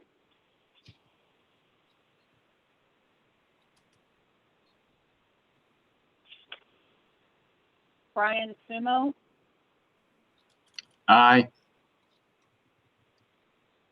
Joan Sumner, Aye. Sandy Thorpe.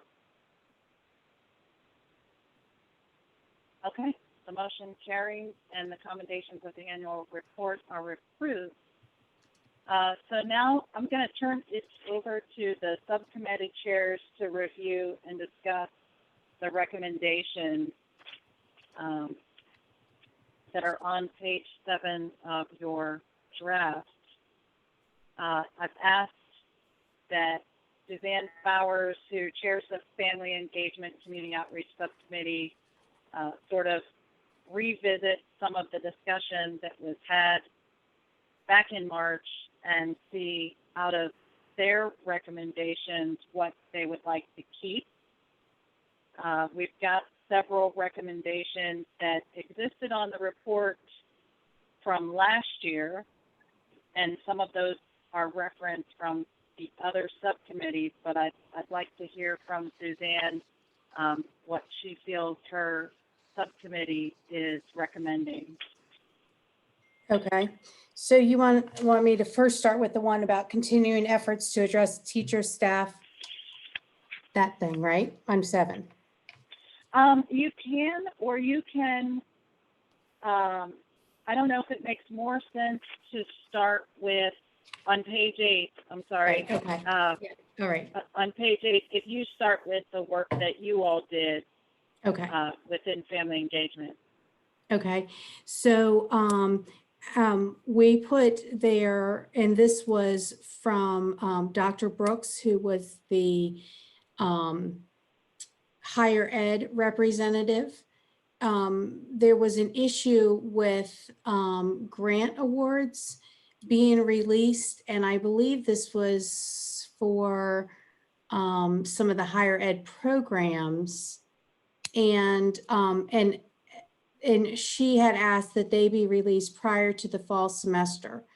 And so we put that on there. I don't know, it could be a moot point at this point, although she's from Radford, and I do know, because my son goes to Radford, they are going back to school, as are many of the colleges.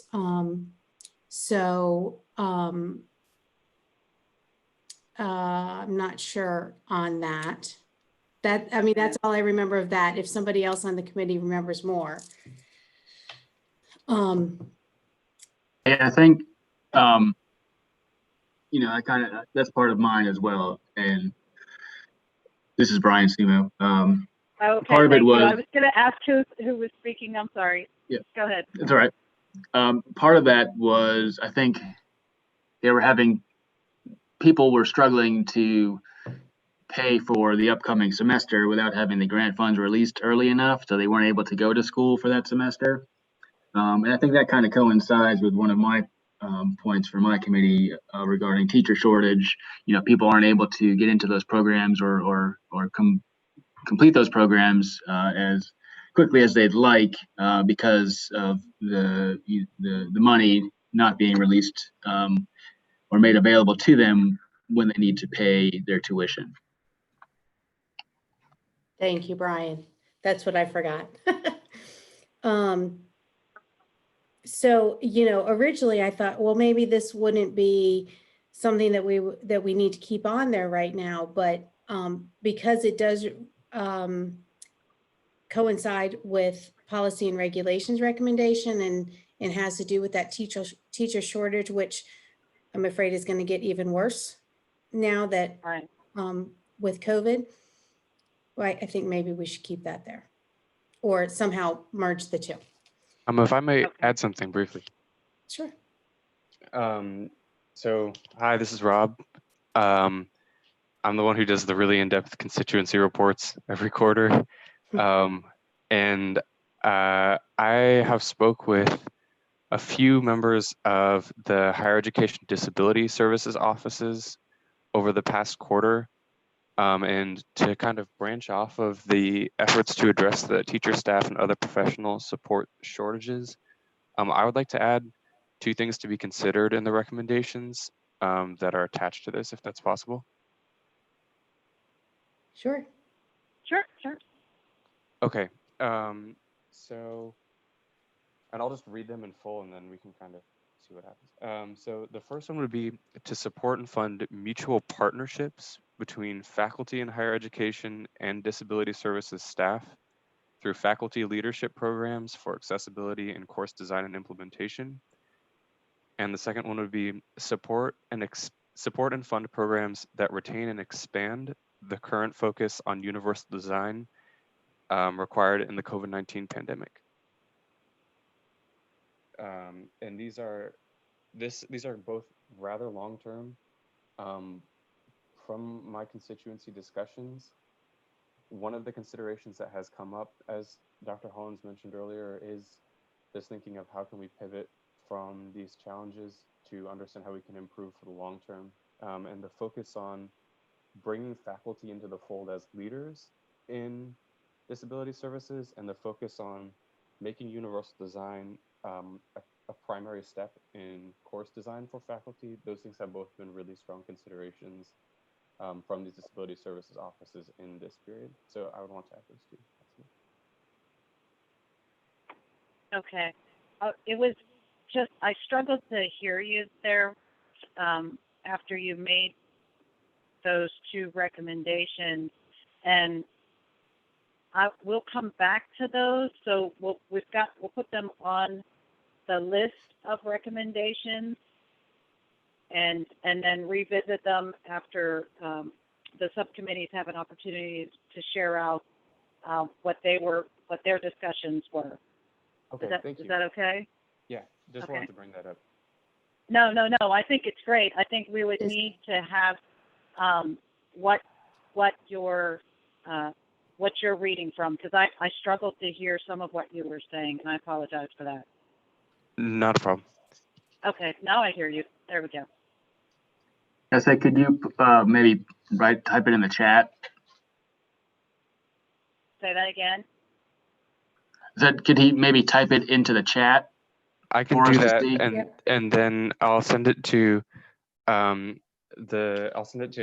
Jeffer as well. Yeah. Okay, thank you. And then we have it in writing and we can add that. Those are great suggestions, Rob. The second thing we put go where we are, full funding for parent resource centers in all divisions, support local Sseac by utilizing the Sseac chair to present at administration conferences. So, you know, once we find a whole bunch of extra money and we're not, and we, you know, can fund a parent resource center in all divisions, that'd be awesome. And well, you know, you say that, and you know, we're sitting here in a virtual setting, and you know, is there anything that's going to prevent a school division from maybe utilizing a virtual platform to try to connect with those parents who have access to the internet, you know, to get themselves established with a parent resource center? Yeah. Does that make sense? Yeah, absolutely. You know, the thing about this whole, all virtual, almost completely virtual thing is that, I mean, at least Pizzi has seen, you know, we have 2 and 3 times the number of people sign up for our things. The problem is the people like, you know, you, Christine, who can't, you don't have that bandwidth out where you are completely out, you know? Right. And that's the problem is, while we're getting a lot more people and a lot of new people, and it's great, there are still those people that are now getting absolutely nothing as far as, you know, trainings, because they're all virtual. So if we could, so how do we address those folks? How do we address those folks? How do we meet their needs? How do we make sure that the information is getting out to folks who don't have access to the internet? What is being done to address that? That's our Are there biggest struggle in solutions to Roanoke. that? Yes. You know, we're really struggling trying to figure out. It seems like it was hard enough trying to find a meeting time to get people that are disadvantaged and people that are working 2 jobs, maybe single parent, to try and find a Sseac time they can come. And now with quarantine and the lack of internet for many of those same, you know, folks we're trying to reach, I just don't know how. Yeah. Okay. I'm sorry to interrupt you. Go ahead, Suzanne. That's okay. I digressed and opened that can of worms, because that's really, you know, the first thing we have to fix in Right. Virginia. And then require annual transition training beginning in elementary school for personnel. You know, transition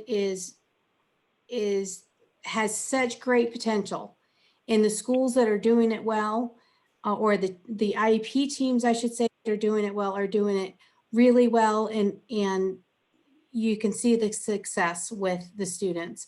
But there are so many that are not, and they're certainly not planning it early enough. If kids have to start taking SOLs in 3rd grade that determine their graduation track, essentially, then that's when we need to start talking about what that's going to look like and what that hope is. Plus, some kids, you know, it takes longer than others. So it takes my son 5 years, we figured, 5 academic years to progress 1 year. That doesn't leave you a whole lot of time. So, you know, if we could, you know, do that kind of training, or even better yet, and I'm just going to throw this out there, I'm winging it, even basic special ed training for personnel, and then which includes transition planning, I think would be hugely beneficial. Okay. And then better align CSA funding with private day school and regional training centers. This has actually come up a couple times in our Sseac group discussion. And I am not the one to speak to it, but I do know it's come up a couple times with the CSA funding and private day and regional training centers. So can somebody else speak to that?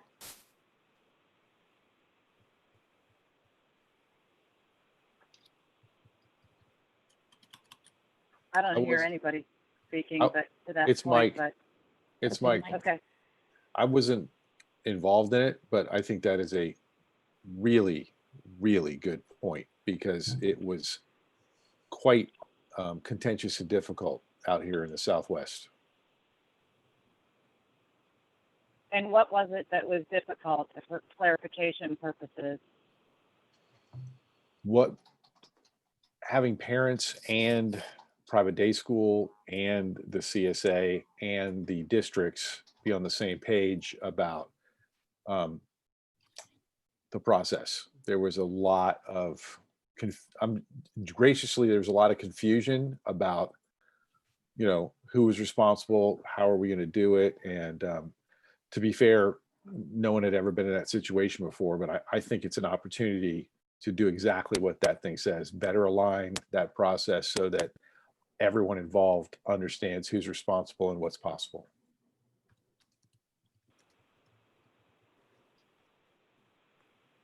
Okay.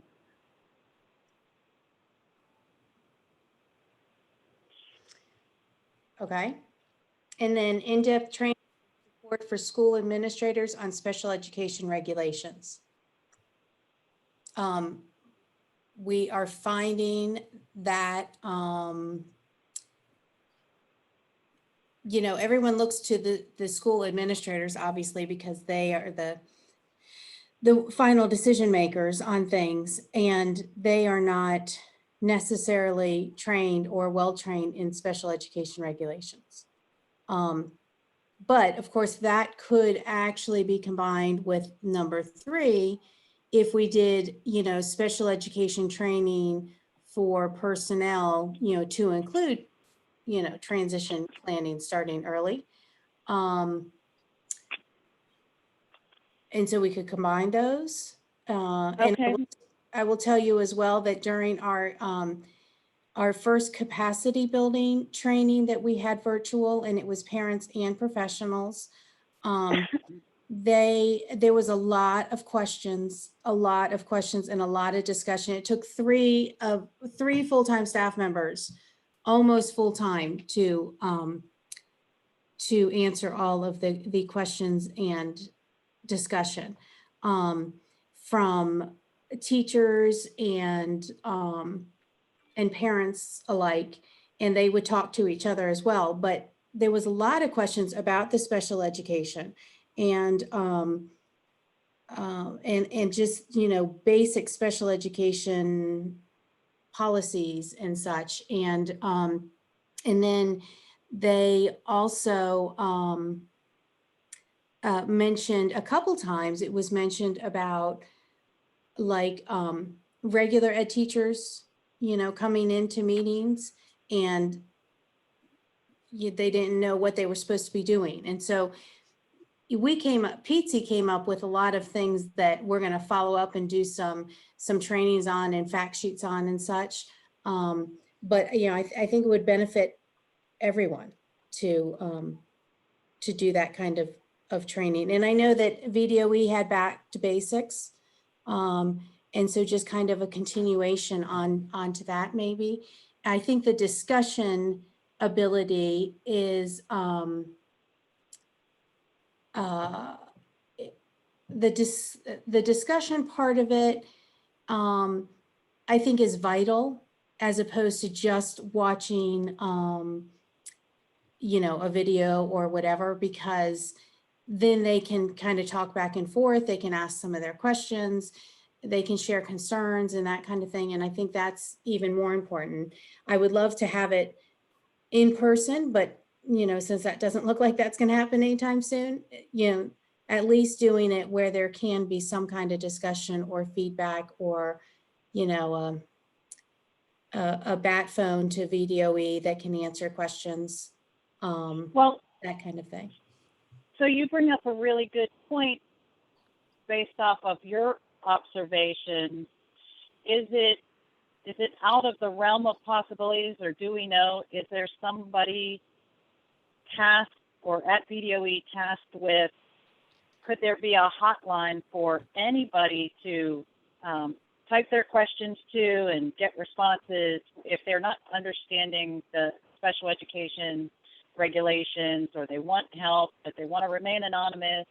is there anything that is available for teachers, administrators, families to reach out and contact someone with a response? That is one of the primary functions of the family engagement and the ombudsman work out of my team's unit. Okay. I mean, parents have always been able to call and speak to myself, Tracy, Gloria, or any of the other specialists within Sseac, or any of the specialists in even ODRAS or across SES personnel to get answers to questions that way. As far as a specific contact, that's the ombudsman's primary role. Okay. But I guess I wonder how many folks know about it. General ed teachers, like a special education teacher might know where to find you all, but the general ed teachers or administrators, I think parents are finding you more frequently, so I guess my question is, if they ask a question because they don't know, are they penalized in any way, or, because they don't know this? Your office is not going to do that, correct? You're not going to. No, we will answer a call anonymously. We can't process complaints anonymously, but we can certainly take a phone call from someone that's anonymous if all they're looking for is information. If they're looking for the department, obviously, to intervene in some kind of fashion and offer technical assistance back to an LEA, then we're going to need more information than we received an anonymous phone call. We're going to need the facts behind it and some means by which to respond back to the constituent. But no, anyone can call the department and feel secure that their conversation is kept confidential between the person they're speaking to at the department and themselves. And the only way we can release information, or will release information or reach out to an LEA, is with the consent of the caller. So any teacher, any parent, anyone out there that calls the department, we're not there to solve all the personnel issues between gen ed teachers and sped teachers and the administration. We're there to just provide information related to regulatory requirements, and then also what the guidance is for implementation of those regulations. Okay. We're not a watch group to report back to a school that, hey, you got a teacher complaining. That's not our function in any way, shape, or form. Okay. But somebody's always available out of your office, and maybe we should make sure that information is available or easily accessible so anyone can contact you if they have a question. My team is available virtually any time of the day, 24 hours a day, 365 days a year. I mean, I say that somewhat in jest, but we are available throughout the day and evening hours for those that need to call after their normal work schedule. Okay. Awesome. Can I make a recommendation? Sure. So Susan was saying that, this is Marguerite. Susan was saying that she would like to combine under family engagement and community outreach recommendation, point 3 and 5. My recommendation would be to leave it as it is, because for me, transition is a huge issue, but also the in-depth training and support for school administration and special education regulation is also a huge issue. So I think I would like to have that separate and not combined, because I'm afraid that it makes a stronger point having two separate points here. Okay. Do you agree with me? Yeah. Okay. What about saying, this is Brian, with at the end of that number 5, with an emphasis on transition training? Would that be all right? I mean, I don't, I mean, we'll get down to a final number of points that we'll have and everything, but if it comes to that, that might be a good way to, narrow it down a little bit too. Just, we'll see what we look like at the end though. Mm-hmm. Okay. Okay. Well, so then on that note, with Suzanne presenting this for family engagement, Brian, do you want to take over and share out the policy and regulations recommendations? Yeah, sure. So our first one is critical decision points. The last we heard, I guess, from Hank, that training is on hold. Hank, I'm assuming that's still the case. The what training? The critical decision points training. That's ongoing, and yeah, we're looking to put 5 different modules up now. We're finalizing the closed captioning on those, and hopefully that'll be done by the end of the week. Okay, cool. So I guess with that being said, the only thing I would think that we would need to talk about for that is, whether or not it needs to be updated. We just, last when I was reading it, it's got information there about, graduation requirements and things like that. I think they've changed a little bit since then. So I don't know if that's been updated or not. My other thought was, providing that document in other languages and how feasible that would be. Oh, wait, you're not talking about critical decision points. You're talking about the parent guide. No, he's I'm talking about referring to critical decision points. Wanting that done in other languages? Well, yeah, I guess. I mean, I think it would be helpful for some people, sure. That's something to consider. Yeah, I mean, that's all. Just something to think about. I will take that back for further discussion and deliberation. Okay.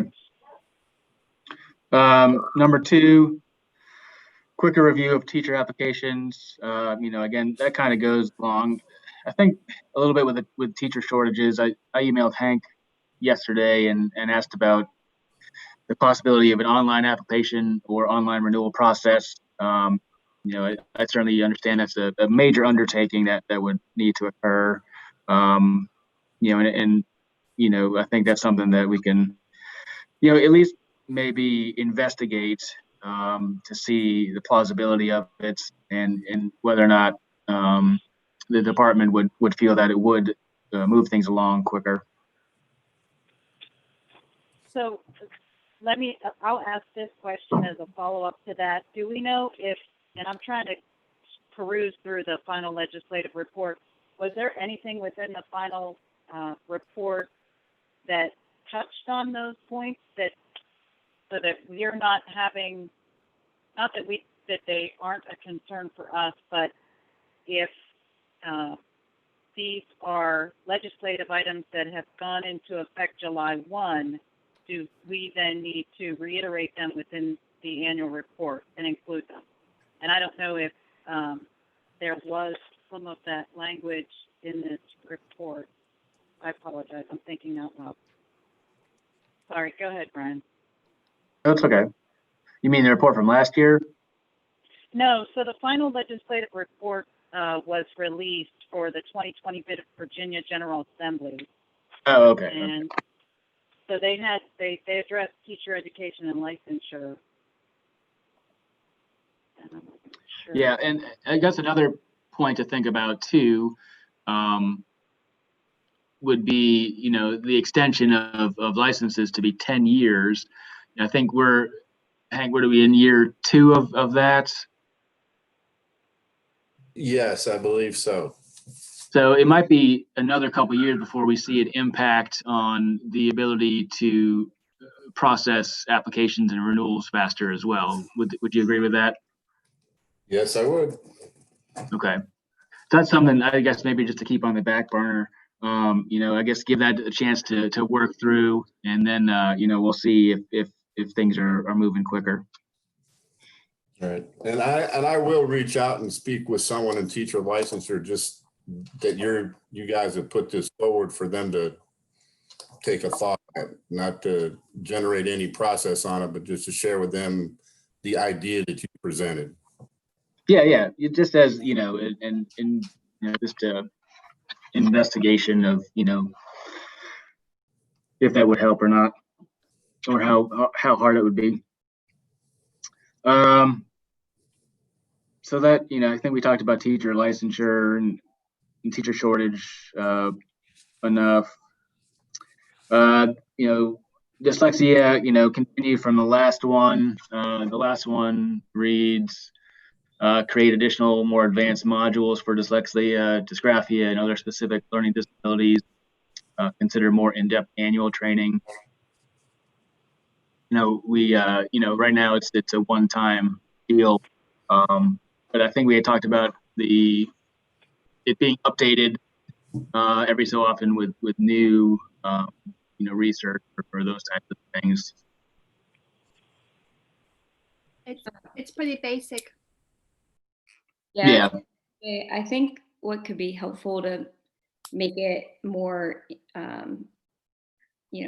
helpful for teachers is making a quiz or something at the end that's there's no assessment at the end to see outcomes. I don't know. That's just. Okay. I just had to take it for my licensure renew, and it was very basic. It did not answer some specific questions that I had. I mean, it's wonderful that we have that, and that we have that accountability, and that we have that awareness now, but I think it should be a little bit more in depth, especially when it comes to special education and our special education students. Yeah. Well, I mean, it's a requirement for all teachers. I think, and the main point of it was just to give teachers just some information about why students might be struggling, and that's something that is hard to see and really assess, but there are signs of it out there that they can look for in order to refer students for services based on those recommendations from the teacher. But yeah, I mean, certainly, anything more in depth would be useful too. This is Jill.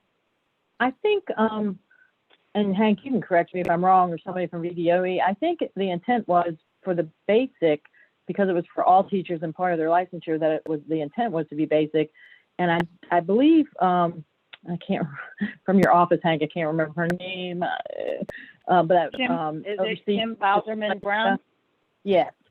She Okay. actually had indicated initially to Sseac when she did her presentation that there would be more advanced modules coming for anyone else, not necessarily tied to licensure, but there were going to be more advanced modules being developed. And I don't know if I think this recommendation came from supporting the need for more advanced modules, not tied to licensure, but just out there for people like special educators and anyone else who wanted to take it one step further.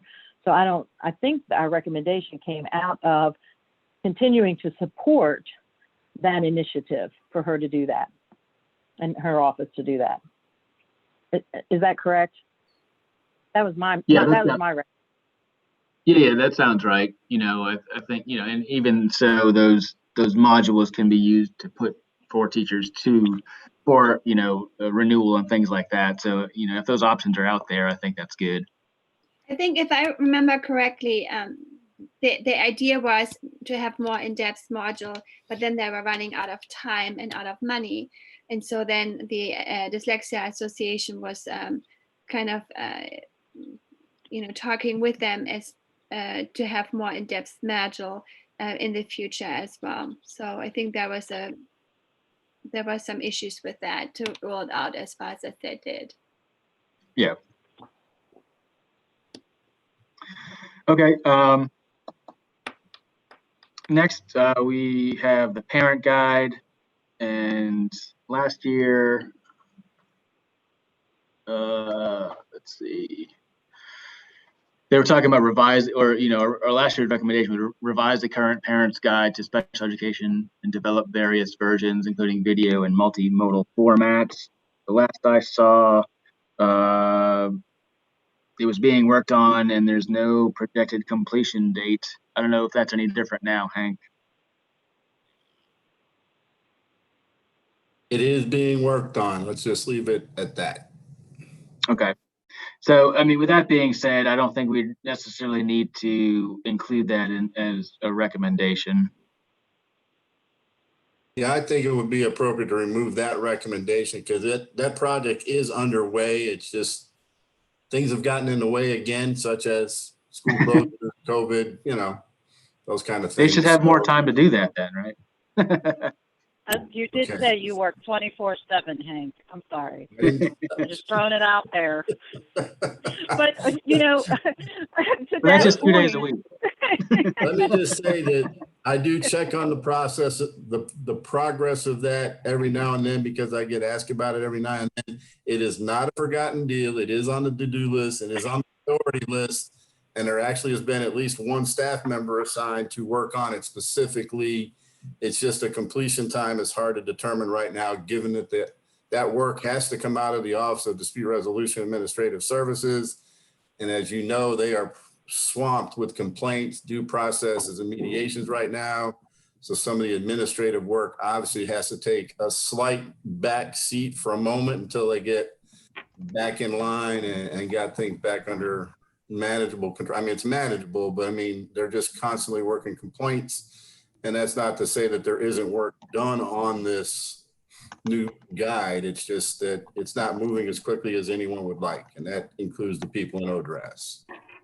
well, so can I ask then, with all of the updates that BDOE has been providing as questions have been fielded since the closure, is there a way that some of those responses could be, I guess, included in an updated parent guide? I guess what I'm saying is you're starting to create the skeleton of a guidance document with the work that you're doing and continue to do. So maybe instead of reinventing the wheel, you can use what you currently have. I don't know. I'm sorry, I'm thinking out loud again. The purpose of the parent guide is to align in parent-friendly language information in the Virginia regulations and the federal regulations, so parents have a better understanding of what is expected from the regulations and some guidance information. What you're talking about of the FAQs and all the questions we're getting now, that's all being handled through our FAQ documents and on the resource documents that Dr. Hollins pointed out that are on the Recover, Redesign, Right. Restart 2020 document. There are several things. There's an SESS page of itself that contains not only FAQs, but the guidance that we're putting out, lots of different resources to cover all those things. So we don't see a need at the moment to create a document for that. We have created a one-stop shopping, so to speak, resource document that can be accessed on that page that Dr. Hollins presented at the beginning of her presentation. So no Okay. need to reinvent the wheel. Okay.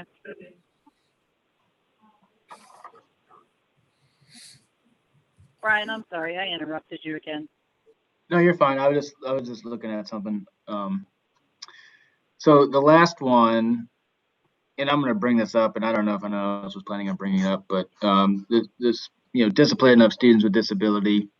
What I noticed, or what we had done over the previous year, Jeff Fantasy had provided a lot of information about that to us, and it looks like they're doing a really good job. Disseminating that information and really digging into it and looking at it. Identifying school divisions with some problems. Putting them at the top of the list for VTSS and things like that. I think obviously continuing to support those efforts that BDOE is already doing. To work on those things. I know the board had a big discussion about it at the last meeting, or when we gave them the last report or the plan. And we did work on it a lot, but I think it's kind of already being addressed, and maybe they just need to see that it is continually being addressed.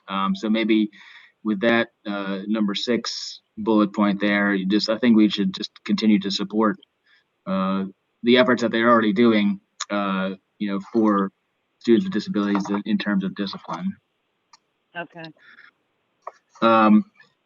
And lastly, this isn't a bullet point, but I don't know, I know, again, Hank, lots of things have changed, everything, but I guess it's something, do you have any information about the regulations governing the use of seclusion and restraint in schools, and what VDOE has been doing? I think last I saw, there was supposed to be something July 1. Obviously, that may not have occurred yet, or offering guidance or support to public schools. Maybe you could touch on that a little bit. Dr. Hollins, you want to address that? The restraint seclusion regulations, where we're at with those? Sure, Hank. Yeah, that's a great question, Brian. Thank you so much for bringing it up. We're actually in the process of routing a superintendent's memo. Oh, I'm sorry, I got distracted by my dog's head. We're actually in the process of routing a superintendent's memo that contains an update on that. So the one thing I will tell you is that you guys remember, as part of our previous conversations, the department has developed an online module that's free of charge, open access to anybody who wants to participate in it, in partnership with Old Dominion University, around that tier 1 training, which is really around positive behavior interventions and supports. We like to think of it as, how do you set the stage to avoid restraint and seclusion at all possible points in dealing with student behavior? So that module series is live, and that hyperlink is up and ready to go. So when that superintendent's memo is finalized, we'll make sure to forward a copy to Christine for dissemination to you all.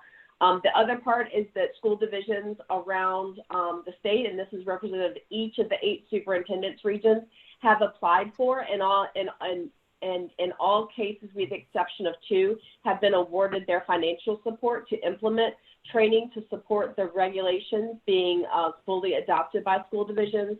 And third, and most important, the date for effectiveness has been, they've been through the final approval through the governor's office. They're now in their final comment period for the next, I believe it's 30 days. And so that information will be available in the memo as well. But the effective date is listed as January 1 of 2021. So all of that information, as well as a link to the online modules, will be in that superintendent's memo. And if it does not go out tomorrow, it will go out early next week, and we'll make sure you guys have a copy of that. But the implementation date, January 1, 2021, school divisions are in the process of receiving the funds to support their training if they have not already, and that online module is up and available. Obviously, for the majority of school staff that are required to take it in order to participate, school divisions can always do something different if they prefer not to use that online module, but it's there. It might be a really great resource. It was done in partnership with our folks in the tiered systems of support. So I've heard Marguerite say a couple of times, our goal to link those systems of support continues to be really strong. And so you'll see a lot of threads between that work and positive behavior interventions and support. I hope that answers your question, Brian. I'm happy to offer any additional detail if helpful. No, that's great. It's good to hear that things are moving forward pretty quickly with that. And, I guess hopefully we won't need to use it that much this year anyways, since we may not be in school very often. So appreciate it. Absolutely. And I'll share that the 2 regions that are still waiting on their funding are Region 5 and Region 1, and those are currently being processed, and those funds should be awarded to the fiscal agents next week at the latest. And so school divisions will have that money in hand to start doing their training. As you can imagine, a lot of them use that to do some training over the summer, and they've been working with their providers on obviously adjusting to the new normal and seeing if there's any virtual support for training for that. So we continue to offer support and update special education directors on that very regularly, as well as our advocacy organizations. That's been a huge part of our conversations to make sure they're aware of the most recent developments. Great, thank you. Okay. All right, that is the end of mine. Okay, thanks, Brian. And now I'm going to ask Matt. I did ask Matt to chair the Student Achievement and Student Outcomes subcommittee. With Cameron first leaving us, and then Brooke. I thought it would make sense for Matt to take over as the chair of that subcommittee. So I've asked him to report out on their discussions and their findings. So I don't mind presenting, but I would like the other members of our constituency, if they have anything to add or say anything, please do, because I think my memory is starting to slide with everything else going on. But Jill, maybe you can help me with number one. Did we address that one? Yeah, actually, that came from one of the constituency reports that I wrote. And so some, you guys apparently were looking at constituency reports and saw that we were excited about actually getting that option on the Virginia IEP. It actually has come out, and we actually do have that option.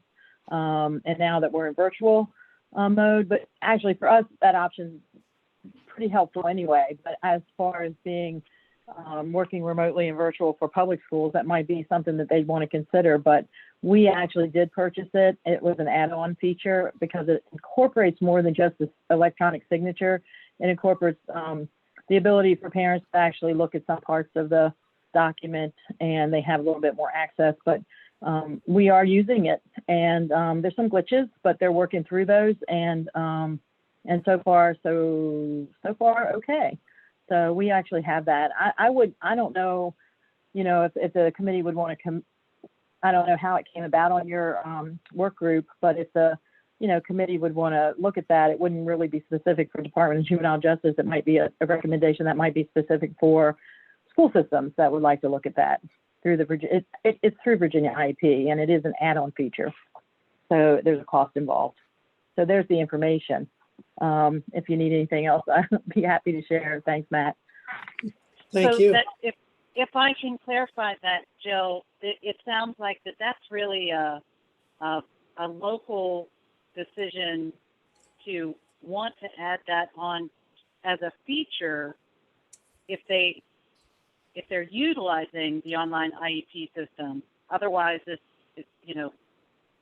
for our committee to make a recommendation to add electronic signatures might not be the best recommendation. It definitely is a feature of the Virginia IEP. So I would agree with that. Okay. And, as far as the committee, I don't know what the committee wants to recommend or if they want discussion about that, given the situation that we're in right now. But it is actually available as a feature, yes. Okay. Can I chime in? It is Sure. really difficult for school systems, especially during the pandemic, to obtain all the signatures. If there would be an electronic signature available for IEP Online, for the Virginia IEP Online, that would make the work of the school system so much easier. Because it's important that the signature is on file. I think it's a very valid recommendation. I don't know, Dr. Holmes, what you think? Probably. I know in my division, we really struggled with those electronic signatures, and we were using different outside platforms. So like to be able to have it embedded in Virginia IEP, which we use, would be either helpful and convenient.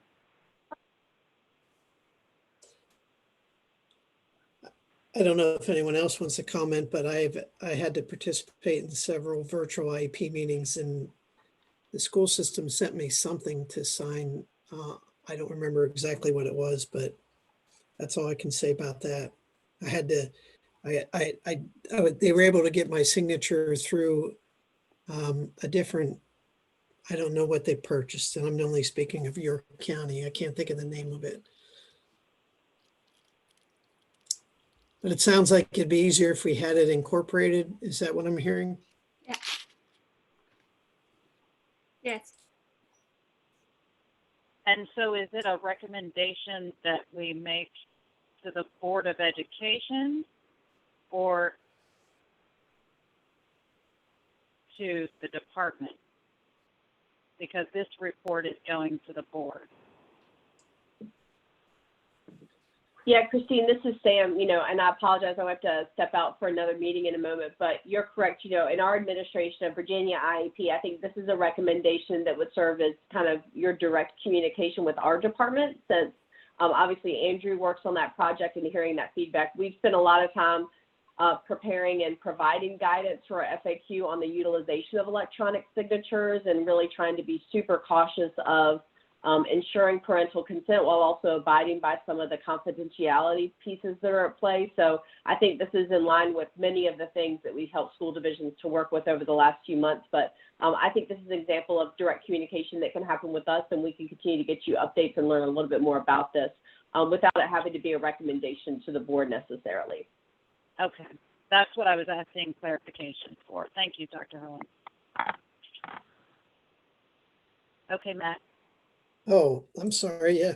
All right. This was, I think, pre-COVID, but the disciplinary team to include community support services. I think we heard a lot of good presentations, and I don't want to put anyone on the spot, but if I recall correctly, I remember Dr. Cassell was mentioning something that they did at their school, but we were always looking at ways to, try to get that disproportionality down and provide additional supports. But again, I think other people need to speak on this one because I'm having trouble exactly remembering. And again, this was pre-COVID-19.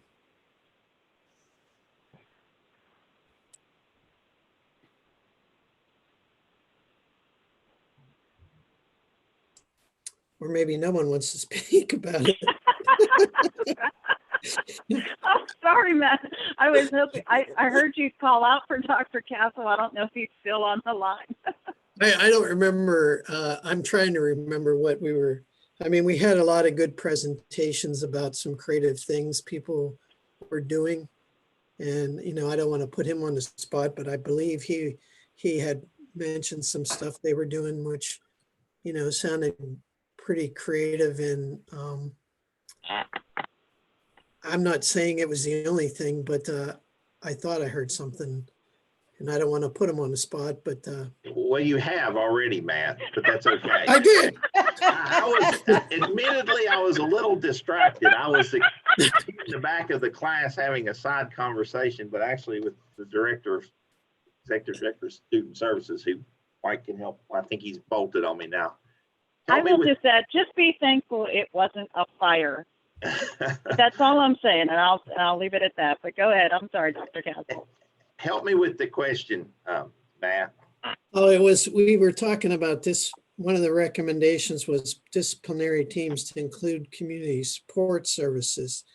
And I remember we had several presentations on, we were talking about discipline for quite a while with Jeff's presentation in the Virginia tier system of support and just some different creative things. And I thought that you guys were doing something creative that you had mentioned.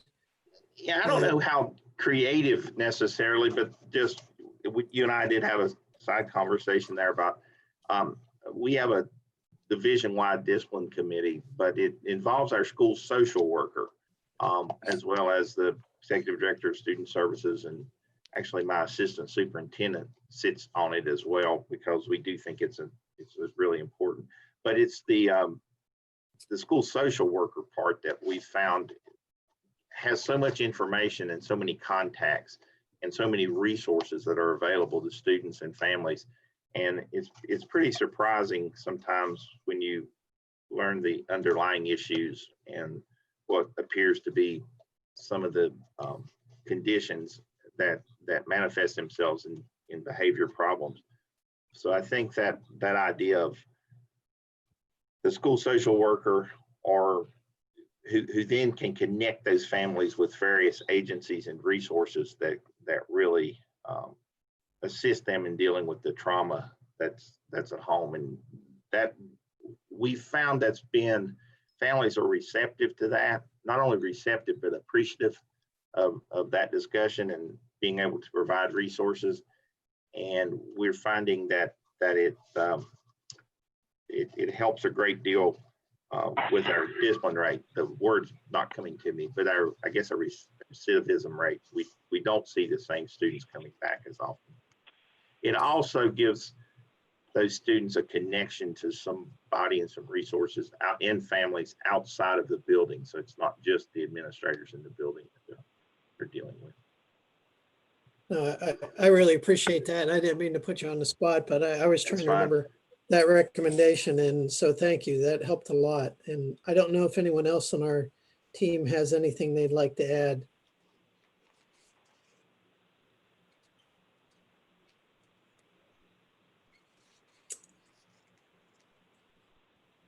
I'm hearing none. Just call Yeah. on someone, Matt. Yeah, I might have to kind of, I don't remember Tashu if any, or Kendra, if any of you guys remember these discussions, if you have anything you want to add.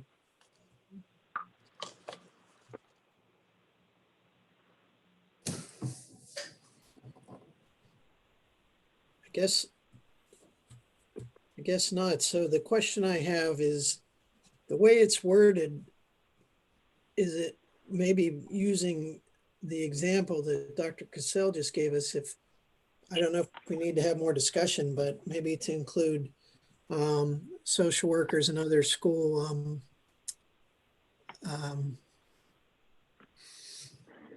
supports. Hey, my question would be, is there any guidance document already out there, like stating what a disciplinary support team would look like?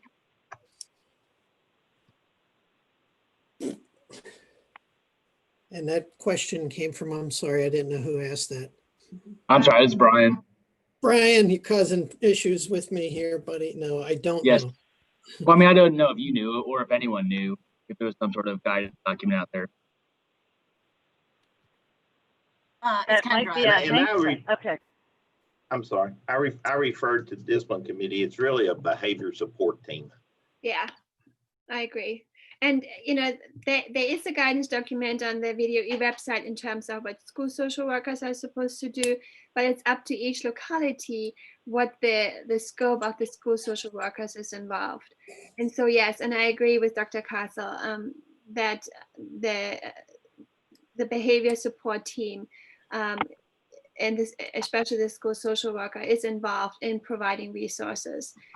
But again, it's different from each locality because the school can make the determination what the focus of the school social worker in their locality is.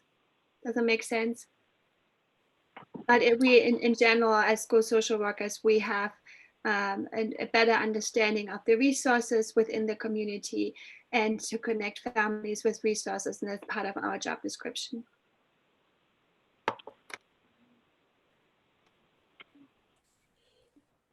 So I appreciate everybody's input because I don't know if that, if we want to keep number 2, reword number 2, or get rid of number 2. Well, it sounds like from the discussion that it's a local decision who sits on those teams. Is that correct? Can I add something? I think especially after the pandemic,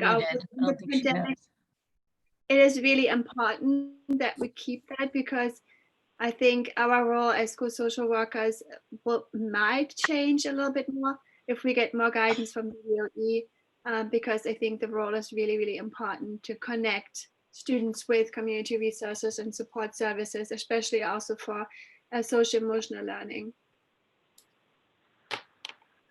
I would leave it in the recommendation. And I can. So I think she's muted. I think, are you talking to us? I couldn't tell. Are you muted? I'm not muted. No. Me. I heard her. I heard okay. Her. It was my sound. So now that I probably missed, yeah, and now that I've probably missed a relevant part of the conversation, I think yes, that it is a local decision as to who sits on your disciplinary team or your behavior intervention team, I guess. But I mean, I would love to see some sort of guidance on. So the discussion around that came out of sometimes we have the disciplinary, instead of it being a team, as Dr. Castle described, it's the same student ending up in the same AP's office all of the time. And so to give guidance to schools on how to create that team and what that team looks like would be great, if that makes sense. And another point comes to that, there was a recommendation to increase school social workers within the districts, localities, and the funding didn't come through. So a lot of districts do not have school social workers or not enough school social workers. But I think it would be really important to have that funding in place as well, so that resources can be, or students can be supported with community services and more resources.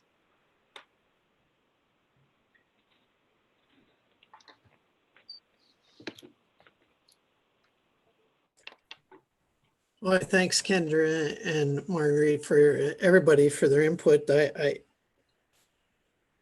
appreciate that.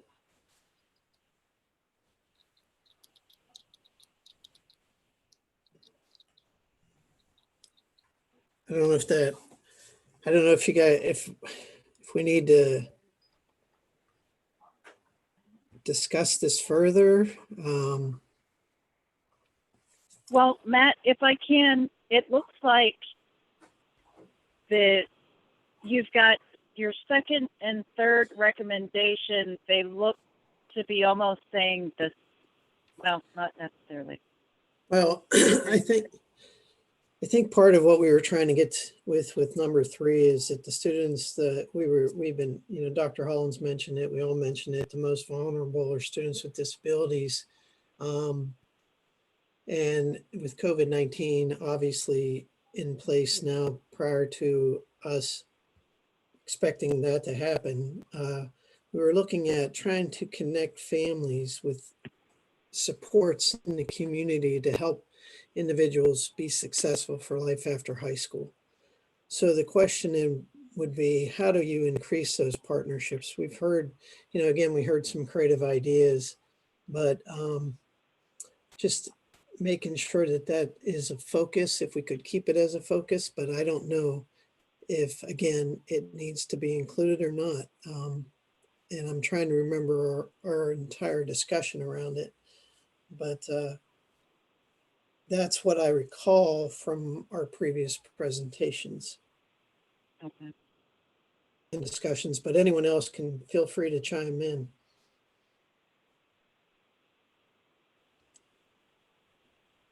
So I believe this discussion came out of a presentation that we received from the VDOE representative for school counseling. I'm blanking on the name right now. But in that, she outlined some ways in which schools were linking up with their community partners. I think earlier, a lot of our students with disabilities will need to be on that waiver wait list, which is so long. And so in order to make sure that students have an opportunity at that waiver when they're leaving high school and when they really need the services, we need that connection to be earlier. And so I think the recommendation was just to provide a framework or some, something for schools to be able to link, or, some sort of guidance for schools to be able to link with community support services much earlier for students. So Kendra, I'll add to that. I think the presentation was done by Sarah Bazemore, and yes, she had introduced us to the New Virginia Community School Framework Initiative, and that's where she talked about unloading the bricks from the students. That schools had to be creative in ways that they could identify and support those individuals with basic needs. And her brick presentation was very powerful.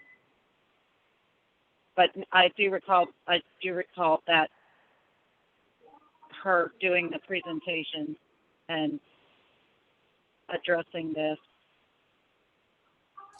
And that might be why Matt deferred to Dr. Castle, because I think then that's where he had added what they were trying to do within their own community to help support families pre-COVID. Yeah, thanks, you guys. You're doing a good job clarifying for me. So it seems like, in number 2 and number 3, we've really talked about the need for maybe some increased interaction in social work, and Marguerite mentioning that initiative didn't get funded. I think that really could be our recommendation is just to, support increase the funding for social workers. Does that make sense? Because that then, you could outline that, in order to assist with disability support services and behaviors and hopefully decreasing the number of people, but then also to help with somebody that knows what those community resources are that we can tap into for students and families. Does that make sense? Yeah, thank you, Kendra. It makes absolute sense. And especially if we look at the recent development that, mental health professionals should go in and help. And so the school to prison pipeline should be reduced and all of that. There's a huge discussion right now in terms of having more social workers in the field to help with behaviors and discipline and community resources. I think it's a huge discussion right now, and we need to be, sensitive to that. I would also offer to that I think we're still thinking about that we're going to have students back in the buildings and 100%, and it's not going to be that way. At best, you're going to have part of your students, a fraction of them back, maybe half.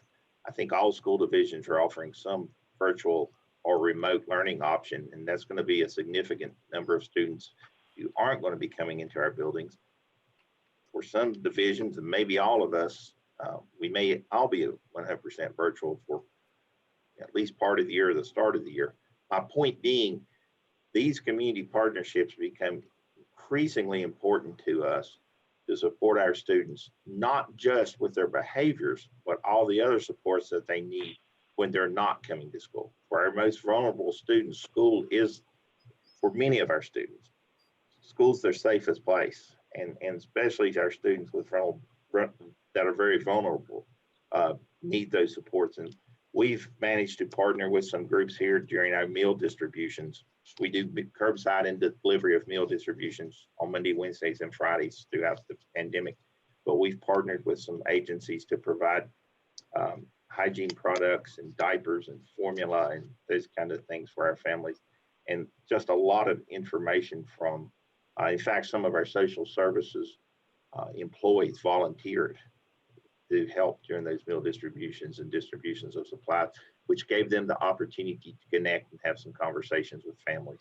See, I think this captures that partnership part, but we've got to think differently about what those partnerships look like in a virtual world. I don't know that helps anything. I just felt compelled to make that comment. Thank you. And to add on that, social emotional learning and trauma, these are big issues. We do not know what kids experience during the pandemic.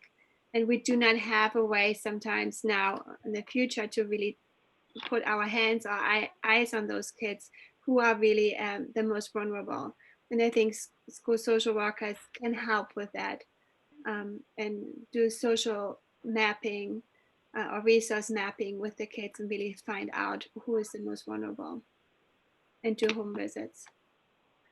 Well, I think you guys I appreciate the input because I think it I think Dr. Castell's comment, making us think of it, it sounds like the partnership piece is important and the social worker funding is important. It's just thinking about it more from a perspective of not so much focusing only on discipline, but just all the other things that happen, especially now that we're doing virtual learning.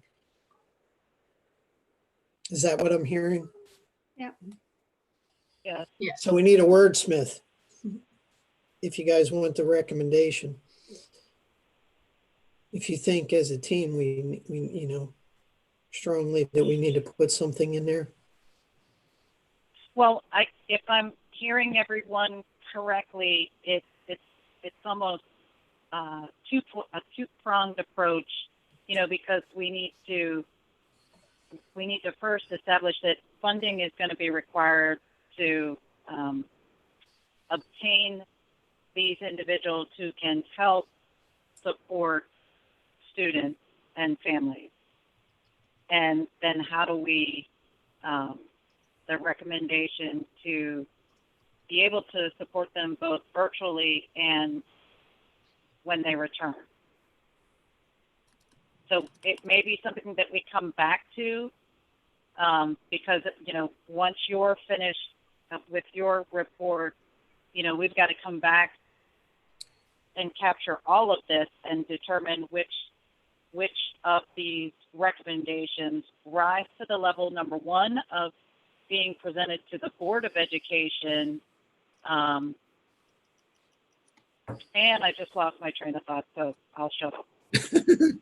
No, but that's fine. So I guess my point is, do we have to have this finalized today? Is that what I'm hearing or not? No. So what the hope is to have this discussion now, look at all of these recommendations that where we began back in March, considering all that has happened, what of these recommendations are now the most important moving forward. And when you finish out your report, I'm going to ask Jill if there is anything that maybe she captured as we were having this discussion that seemed to be where we need to focus our attention to and put before the Board of Education. And I'll go back to what Dr. Blanks used to share with us is, what is the impact that the Board of Education has in our making of the request or these recommendations, and try to keep our focus on that, because some of the recommendations sounds like they are they're going to be more local decisions versus the impact overall.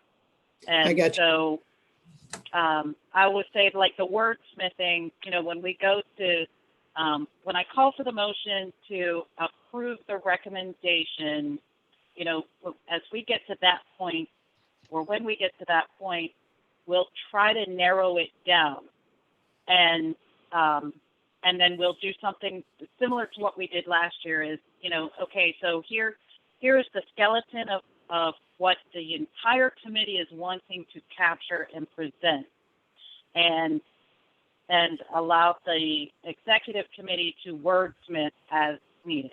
Does that make sense? Yep. That's Okay. fine with me. Okay. So my point is, do you want me to go on to the next one then? Yes, sir. Okay, so the last one is increase funding grants for creating programs for applied studies for vocational training. And I think it goes back to a lot of the presentations we heard, especially the success rate of people who participate in a work-based learning experience while they're in school. And so just keeping that in the forefront. There's a lot of programs that are out there. Project Search, Start on Success isn't specifically for students with applied studies, but some of these programs in the schools have been extremely successful. And I think that's where that idea came from.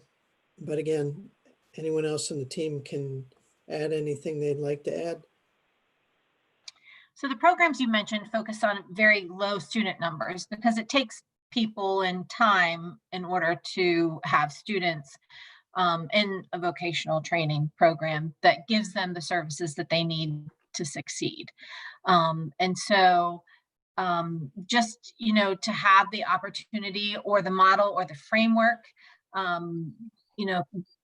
be provided of this is how you would complete an applied studies for vocational training. I have tried partnering with our CTE friends and in order to, because they know how to do it. That's what we want them to do in that general ed, but I don't always find success there. And so maybe focusing on some of our own vocational trainings for students on the applied studies diploma would be, fabulous for our kids. Thanks, Kendra.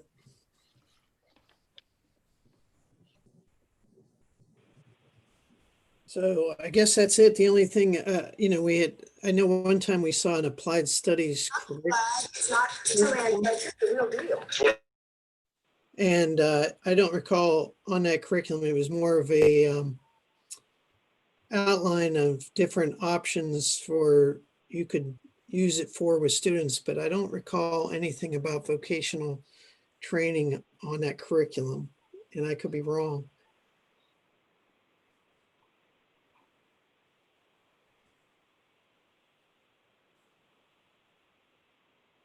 And so the question is going to be is, do we include that in the recommendation? Exactly. So that's all I have to say about our recommendations, unless anyone else has something they would like to add. Good job, Matt. Ah! Where's Cameron? Thank you, guys. Appreciate Dr. Cassell. Sorry, I did put you on the spot, and everybody else, thanks for your input.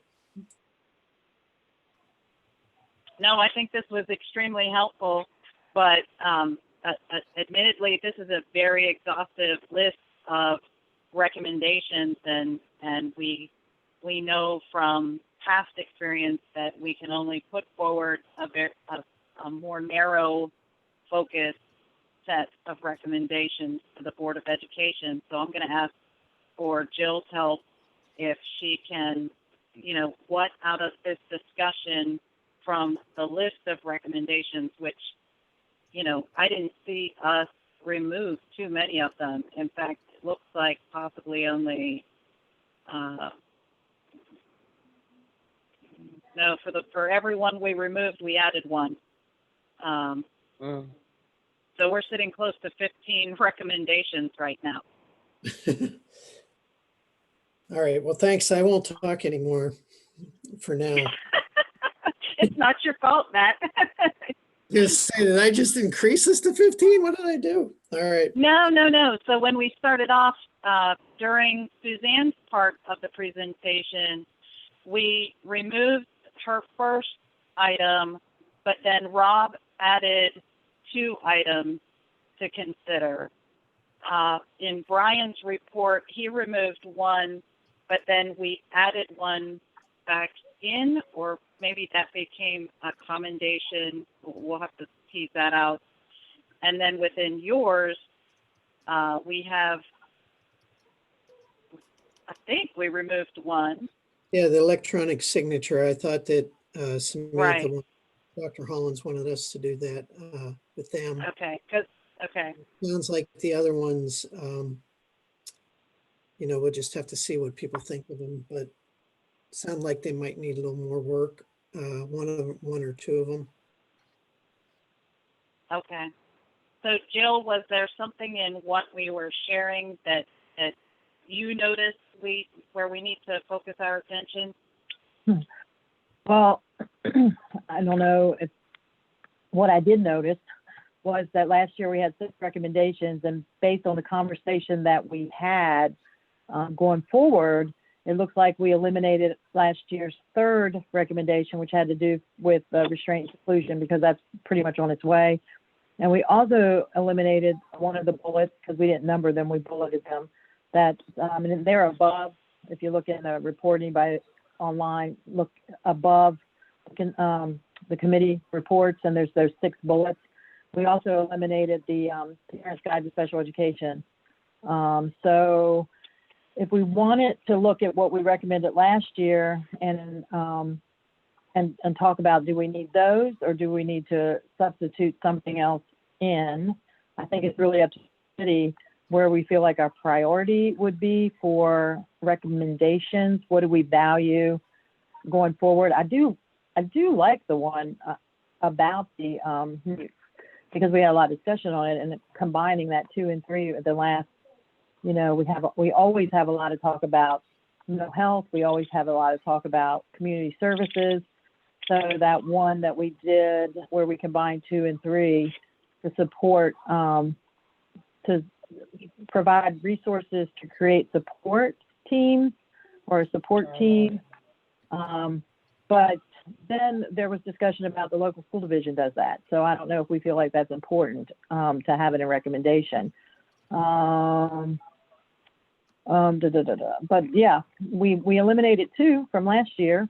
So we have spots for 2. The first recommendation from last year was about the teacher shortage. And it sounds like we were still interested in that, but there might be some the way it's worded is pretty concise, but I think in our presentation may be a little different because we focus on we have some licensure. There's some, I'd have to look down in some of the discussion we just had, but it looked like that was still a consideration for everybody. Also, the second one had to do with the dyslexia, dysgraphia, and other specific learning disabilities. It sounded like people wanted to keep the additional modules that are more in depth. That was our second bullet. We eliminated the restraint. The third bullet was update best practice guidance as far as local Sseac. And we didn't really talk about that. Is that something we want to keep or we want to substitute that out? And, but since we didn't talk about it, nobody brought it up, I would think that maybe that's already been addressed. I don't know. Everybody think about that. And then we did eliminate the parent's guide to special education. And then the last one was the critical decision points guide and training, enhance opportunity for family engagement by developing an online module and companion video. And it sounds like, actually from Hank's comment, it sounds like that might be well on its way as well. So we may eliminate that.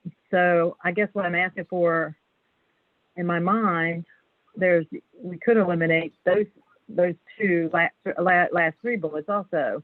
And then we should start focusing on what do we want to keep, because it looked like to me from the discussion that we're keeping bullet 1 and 2, but we could feasibly eliminate the rest of them and then put in what we think is valuable now. Okay, so let me ask you this. Is there a way, some of the recommendations could almost be incorporated into the existing bullets, so the continued efforts to address the teacher staff and other professionals, and then offering them the solution out of Brian's recommendations about a review of teacher online applications and mitigating the cost of licensure. Would that be accurate to reference? And then maybe you pull in the schools, the social workers out of Matt's portion of the report? Yeah, I think under the first bullet, yes, we could. Most definitely. And I would add the word licensure when it talks about applications, because when I first read that, I was confused about what applications, but we were talking about licensure applications. Quicker review of teacher licensure application and cost of licensure / it looks like continue, that was continued from last, and the cost of licensure. And we could also include the grant. So all three of those could be talking points under that bullet. Would be more talking points for whoever, when you present that, you usually go first. When you present that, those could be 3 talking points under that. Okay. And then the dyslexia, that one on dyslexia, I assume we're keeping, unless people don't think that that's as important as some of the others. So. And that's where it sounds like we're talking about these advanced modules for dyslexia. We can reference the transition training, because that's also an online module, the special education training, utilize the online platform for providing those the transition training and special education. Mm-hmm. So anything that would have to do with online training, we could include under that in bullets. For example, right. Continuing to support VDOE with resources for the development of advanced modules to training modules to include. Okay. And it would be the advanced modules for dyslexia that are not tied to licensure, and then it could be the transition. It could be the administrative training we talked about. Training for administrators, and I liked Brian's recommendation that with a focus on transition. I think I wrote that down somewhere. Right. So that would be another. Yeah, with an emphasis on transition training. It was in-depth training and support for school administrators on special education regulations, also with an emphasis on transition training. Okay. That could be under like a module that had to include online, the online trainings.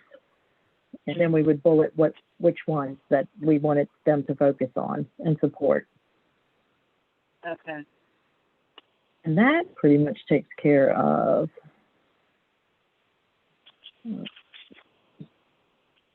So that gives us 3 bullets. Well, no, that gives us 2. Those are 2 bullets now, 2 recommendations with talking points on. So I would leave it up to the committee to determine, what's next. What do we feel we value? So, I would say the next item that we captured is very funding based, and how do we put that before the Board of Education? Because in some of this we're talking about funding parent resource centers and funding the social workers to help with behavior support teams and increasing funding for creating programs for vocational training. And then you have what Robert recommended was the funding for the faculty. And I didn't capture all of what he said, but he had 2 funding requests. And so do we go to the Board of Education for additional funding and then list out what we're hoping they will focus their funding on? Can we make that request to them? And that might be a question for Hank.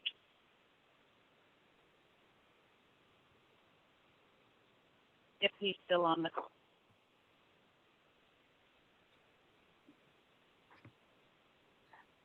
Sorry, I stepped away for a minute. What was the question? So we're going through these recommendations, and we've got a large quantity of recommendations, and we're trying to narrow it down. And I guess we're trying to tease out the focal point of the recommendations. And one of them we have identified is we're asking for funding. We're asking for funding in a variety of areas. And can we put that in our recommendation to the Board of Education? That we would like to see funding with the priorities being the following, and list what those priorities are. You're trying to whittle down your recommendations, and that's one of your want to know whether you should keep or not? No, I guess the question is, can we ask them for funding and for them to prioritize the funding in a manner in which we believe would serve students with disabilities? And what are more some of the appropriately? areas that you're asking for? So the funding of supporting social workers, funding for parent resource centers, funding for what Rob had included in his request or his recommendation. I'm looking at all of the places where funding was part of a recommendation. I would think you might be better served by sharing that back with me and me to share it with Sam, because what we're putting together right now is some requests for legislative action, and that could include budgeting and funding for certain projects, such as what you mentioned. Okay. Rather than having it go to the board, back to the board. I mean, I think we could get quicker traction by just submitting it to SESS. That makes sense? Okay. So so anything that is funding related, do not include in this annual report, but submit that request to you all specifically, to the department. I'm not saying no, because it's not my call to make. You asked for my advice and I provided it. Okay. Well, and I think that makes sense too, because a lot of that, I mean, there is funding that, want them to, a lot of that, like Hank said, I think they're working on. Some of that they're working on. Well, So, primarily the funding for PRC is already being done through my team's efforts. I get quite a bit of money to fund PRCs and not just staffing, but activities out of the PRCs. So that's why I say the board really doesn't need to act on that specific piece of a budget request, because that's something that I work with Sam through the budget that we're given through flow through money and so on. That's why I said you'd probably get quicker traction by submitting it to me to submit and talk to Sam about.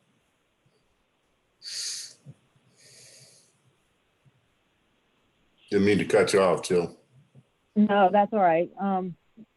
And that's exactly what I probably didn't articulate it as well as you just did, but that's what I was thinking is you guys get money sometimes, then you're allocating it for a lot of the same things. But I wanted to go back up, Christine, and pick up. I forgot to mention that we did talk about number 4 under accommodations when we were recognizing that we were going to move it to a recommendation. And under I made a note when Sam was talking about making sure that we, consider that to the school board that Right. as we work through COVID, that we keep students with disabilities as one of the priority groups. You're right. I got that out of the Yeah, that needs to commendation. be, I think, a recommendation that we didn't talk about at our last meeting that's on the list, but we certainly brought it up because of COVID. And then we talked about it in number 4 when we were up under recommendations, moving that down, develop resources and promote programming to improve learning outcomes with keeping students with disabilities as one of the priority groups as they move forward with their planning. So that, as the VDOE moves forward with their planning, if the school board would support them in keeping our students with disabilities as a priority, as they look at, the school board looks at what's a priority. Because we know it wasn't included under the under the history, the new history, students with disabilities wasn't included under that. So we want to make sure that keep it at the forefront when we're looking at COVID, which they have, but we want them to continue to do that. So that could be a recommendation. If I could say something real quick, just to follow up on the 2 recommendations I made. Yes, they are related to funding, but they're also related to support. And that means kind of some of these top-down guides and directives that have said, you're able to focus on this, please focus on this. That's been something that these offices have really been looking for as well with regards to these faculty and disability offices collaborations and with the focus on universal design. So although it might fit part in the funding category, maybe in other categories as well. Okay, thank you, Rob.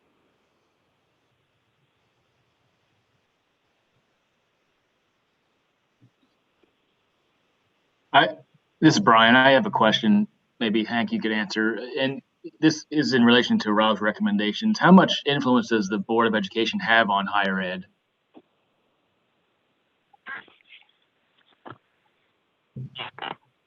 I'm not sure how much influence they have, but we have the Chev office out of the department that, does work through the board to provide information and funding to higher ed. But I can get a more definitive answer for you on that as far as what direct impact they have. I mean, they are not public schools, so technically we don't have oversight, but we certainly are providing guidance to them on, different things like teacher prep and so on and so forth. So there could be some funding to that kind of thing, but. Yeah, well, I'm just maybe along those lines thinking that we need to incorporate that office within the recommendation, maybe. That's a great idea. Sseac. I'm having a brain cramp on what that actually stands for. What was the initials again? SCHEV. Something higher education in Virginia. State Council on Higher Education in Virginia, I believe. It's the State Council for Higher Education, Virginia. That's it.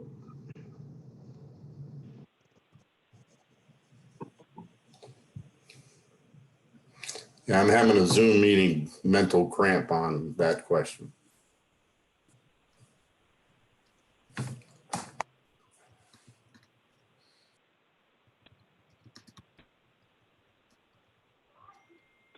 Okay, so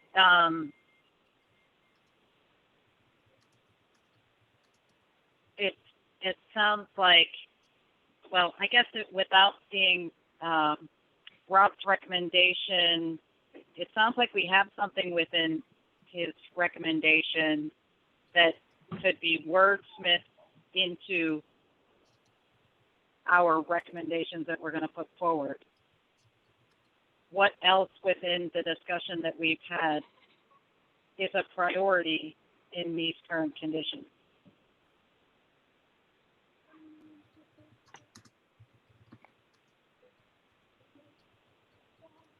And that's really for anyone to answer.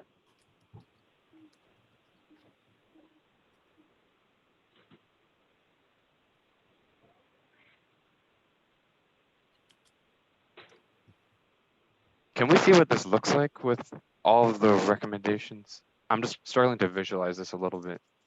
I'm struggling to do the same, and I don't think that we have a way in which we can equitably be viewing any of the discussion points right now in trying to wordsmith. I almost feel like we'll need another opportunity, and I don't know how feasible it is for us to sort of take what we've captured here and see if the executive committee members can clean it up a little more and then re-present to you all. Hank, do you know if that's something that would be possible? Just to share? No, not necessarily to share, because I think as we're all sitting here listening and trying to visualize the discussion and tease out what we're going to be recommending, can the executive committee have an opportunity to take back the discussions and somehow wordsmith this into something that is more consumable for all of us? Because I feel like trying to do this virtually is not equitable for everyone sitting on this call. Well, I think what you've done in the past, or at least that I recall, at least for the last 2 or 3 reports, is that you had that discussion with the full committee and got the agreement of the committee that the executive committee, and primarily got to make sure you keep, it can't be more than how many before it's a meeting, get together and finalize it and then share it back for comment. But you would need to get the agreement of the committee to do that. That's not for me to say, yeah, go ahead and do that. That's something you've got to work out with the committee, but that's what has been done for the last, I know at least the last 2, probably 3 or 4 reports. Right. Because it's difficult to finalize it in a concise fashion where everybody can read and see it, especially in a virtual environment. It was even difficult in our in-person environment. So I think it's a discussion you need to open up to the committee if you're at that point, and then move from there.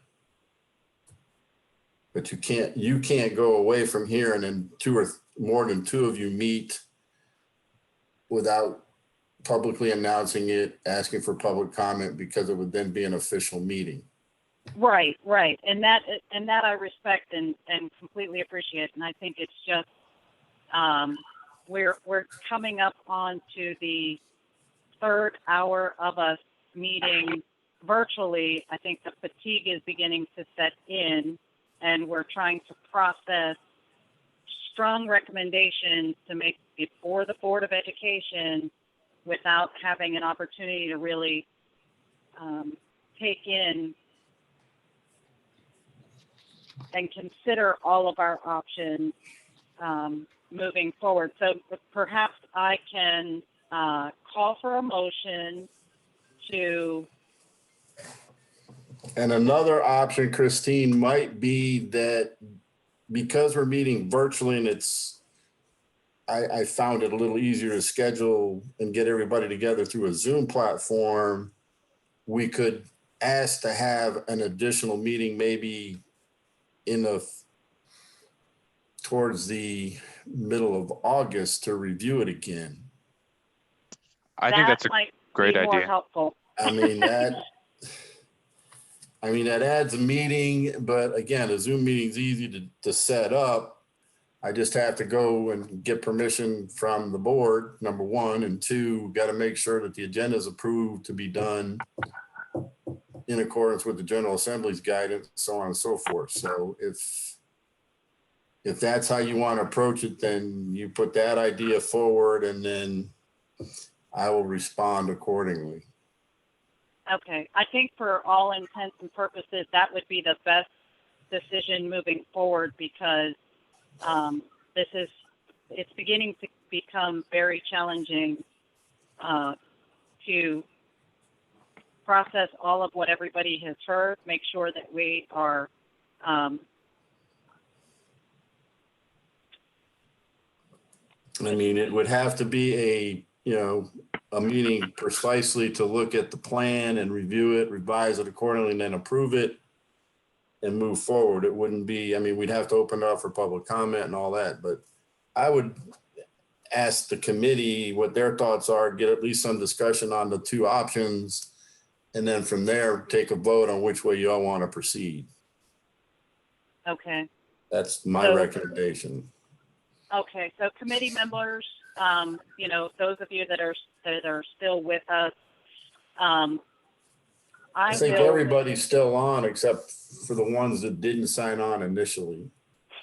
Okay. Which that's only one person, so. So I'm going to ask for your thoughts. I'll go through the list as I would be doing a roll call, and you can let me know what would be more helpful for you. I'll start with Meredith. Say before you start with roll call, I was going through and highlighting stuff that we talked about, and it really doesn't look like we have much more than 3 recommendations. We could have. There's a couple things that I highlighted in yellow that we really didn't actually talk about, but there's we have the recommendation for teacher shortages, which encompasses a lot of the things that we talked about underneath the grants and the licensure. All of that would go under those as bullets. And then we also have the trainings, which would include the dyslexia, to support the trainings. That would include the dyslexia and then all of those things that were under trainings. We didn't really talk about would critical decisions go under that. And then there was one and then the social work. So that would be number 3. We have the trainings list of talking points under trainings, and then the social work, the support teams that would connect with the community services and community partnerships. And that would include those local school divisions while students are in school, and also when school is being offered virtually and remotely. And then, so that's 3. And then under that, I have some loose ones. We have the loose one with CSA funding. There was a recommendation under CSA funding for private day and regional training centers. And then there was one about critical decision points. Does it need to be updated? So I didn't know where to put that. So there were 2 loose ones. And then the rest of them, and then there was the last one that was on that stuff, increasing funding grants for programs for applied studies, vocational training. That's again, that goes, that was under funding. So no, we don't, I cross that off. And then the ones that, what's the one that I put, he will give us more information. So really, it looks like we've narrowed it down to like 4 things. And then I don't know about the CSA funding unless we want to talk So to perhaps Gio. so perhaps with the CSA funding, that's more of maybe Funding. that's a presentation for us in the future for the state Yeah. Sseac to understand. Would that make So sense? Right. So if you take that out, and then so the Rob suggested went under teacher shortage. I had that under teacher shortage as Sort of. It's not necessarily a teacher Yeah. shortage issue. yeah, that's where I stuck it because that's where we were talking about it. But we might want to break that one out. You know, but really we kind of have narrowed it down to 3 or 4 things. I'm happy to So break that out into a higher ed specific focus. that would be good.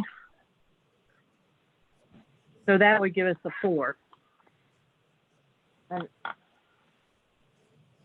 I know that was a little jumbled, but I was going down through my list. But when I looked at it and I was highlighting, I'm going to put a higher ed recommendation.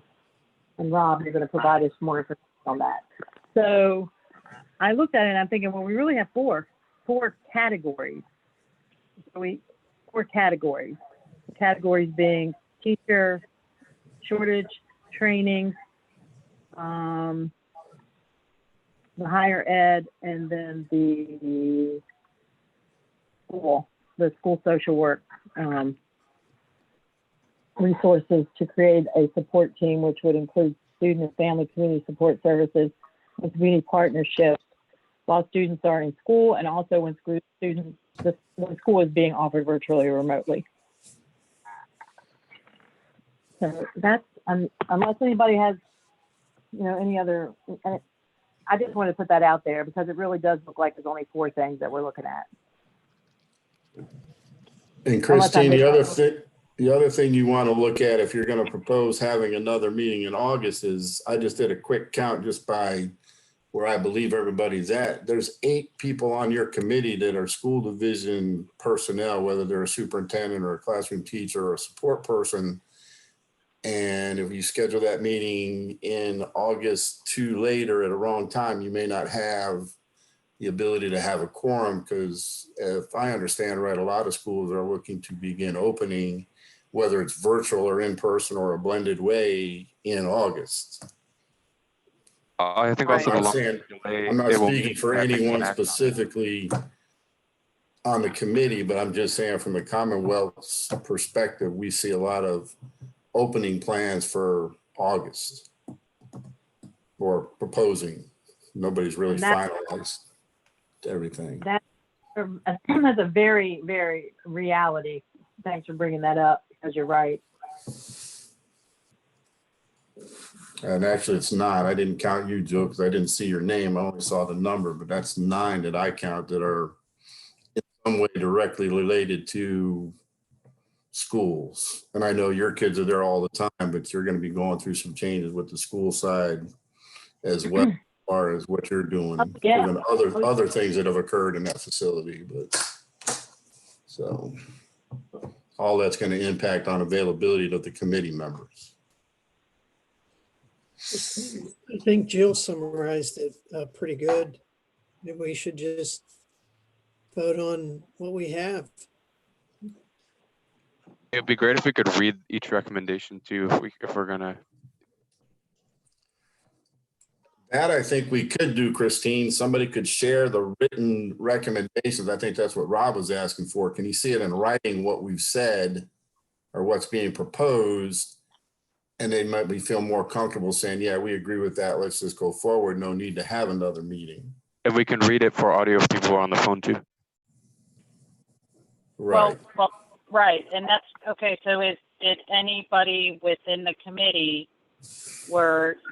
did anybody, Marguerite or even Lisa, was anybody able to capture and summarize or review these recommendations that we are considering? I think Jill did, but she's on I think Jill did a pretty good job, but she's on the phone, so I don't think she can share. Right. Lisa, did you capture anything? I am still recording. I wouldn't be going back into my notes until Right. after. Yeah, so she's recorded. She Oh. hasn't written anything that she can share. Marguerite? I I did the recommendation accommodation, but not from the committee because I had to step out for a second. You got a little bit of time. You could probably massage those out and get them down in a written format so that it can be viewed by the rest of the committee. My recommendation. I agree with that. Thank you. You have my recommendations in writing as well. Yeah, there's only 4 of them, so we have a little bit of time. We probably could. I mean, because the first one's already written. Continue efforts to address the teacher, staff, and other professional support shortages by exploring available funding resources and partnerships. And then under that, if you wanted to include those bullets as talking, then go down through. What I did was I went down through and I'd highlighted that was going to include transition. That was one of the things that we talked about for training. It also includes training and support for school administrators on regulations. Also, transition. That was one. And I'm sure, like I said, I'm not wordsmithing. I'm just going down through and listing what we said we would address in training. Yeah, I don't know where we stand on critical decision points. I don't know if we want to include that in the bullets for training, but it's been done as a training. And Brian had recommended, the updates, continued updates on critical decision points. And then let me keep going down. Dyslexia was another training bullet. Continue to support VDO with resources for the development of advanced modules, not connected with the licensure. And then let me see if I have any other training.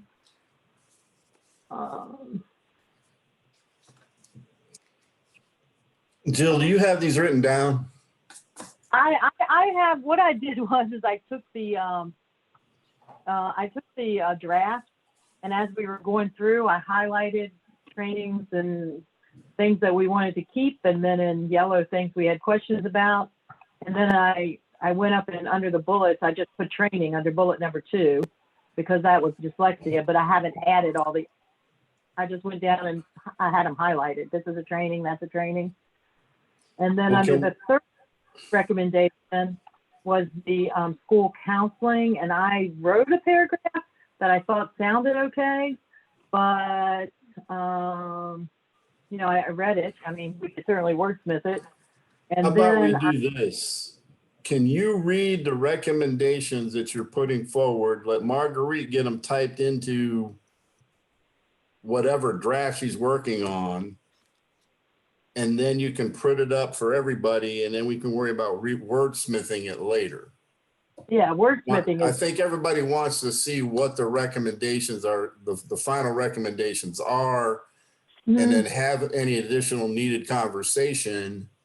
And then if everybody's in agreement with the 3, 4, 5 that you come up with, you take your vote. You've already voted on the commendations. Then you voted on the recommendations, and there's nothing else that needs to be discussed. Certainly the whole report will have to be wordsmith, drafted, formatted, whatever, and then shared with everybody. But I don't think there's a need for a meeting to do that. No.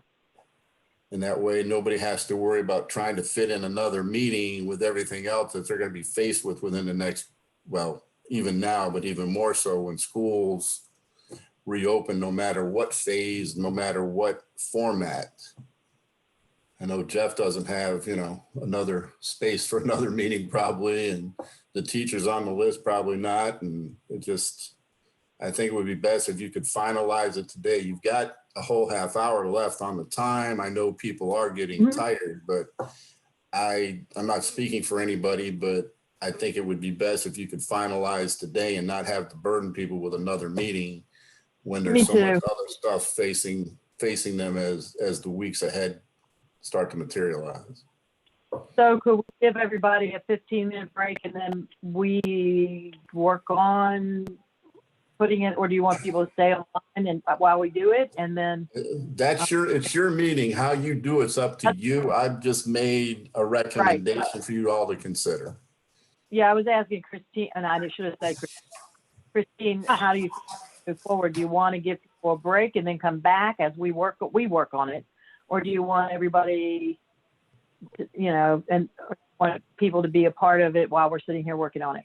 I wonder how many people have to get off at noon if you're going to need a vote. Yeah, that's the other thing. You don't. I mean, I've got control of the platform. We can go past noon, but most people probably have scheduled that I'm at noon. I'm going to hit in and see you later.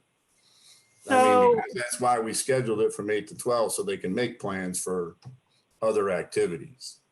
So do we want to talk about, here are the 4 areas, and then just let us have a vote that we're going to wordsmith it? Because we already know right now the recommended 4 areas are the shortage, the training, social work. Wait. I'm going to hold on 1 second. Marguerite, one person at a time. I'm going to ask Jill to please read the 4 bullets that we're talking about. Marguerite, please capture those bullets. Yeah. And then we'll take our next steps. And then you can share. Okay. So the four bullets were the teacher shortages, the resources for training, the development of behavior support teams to include social work, blah, blah, blah. We worked with that. And then the last one was the higher education.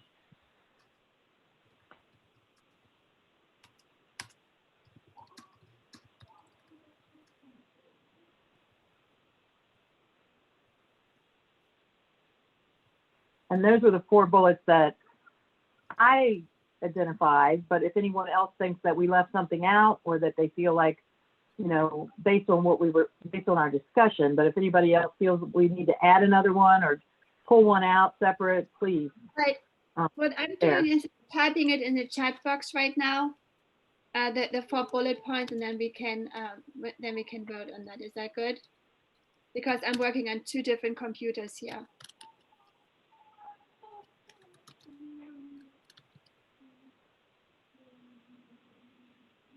And Jill, can I ask you to read again the 3rd recommendation? The 3rd one had to do with let me find it because it had to do with the development of the behavior support team, which would include the social worker, and that team would connect the student and families and community support services, community partnerships, while students are in school and also when school is being offered virtually and remotely. Virtually/remotely. So that has that whole behavior support team, social work. And then the fourth one was the higher education, and I'm gonna leave Rob up to sharing that with us. Sure. Do you want me to just read those out, and then I could probably word them a little better, so I'm happy to do that as well. And you could put it in the chat box. So that's what I mean. Rob, did you capture those things and have them written down? Yep. Can you share it? Yeah. So all right. So the first one's going to be support and fund mutual partnerships between faculty and higher education and disability services offices. You need to speak closer to your microphone. Sorry. Thanks. All right. So the first one's going to be support and fund mutual partnerships between faculty and higher education and staff and disability services offices through promoting faculty leadership and the train-the-trainer model in faculty's accessible course design and implementation. And then, so that's the first one. I'm about to put that in the chat, so you can copy that directly. And then the second one is support and expand programs that make permanent the focus on universal design that has been required in the COVID-19 pandemic. And so I'm just going to press enter in the chat, and so I'll have both of these right now. Yeah, I see they're in there. I'm here putting them in. So those are a little bit improved from what I put earlier, hopefully, the wording. So let me ask this for clarification purposes, Rob. Yes. The support and fund mutual partnerships between faculty and higher ed and staff.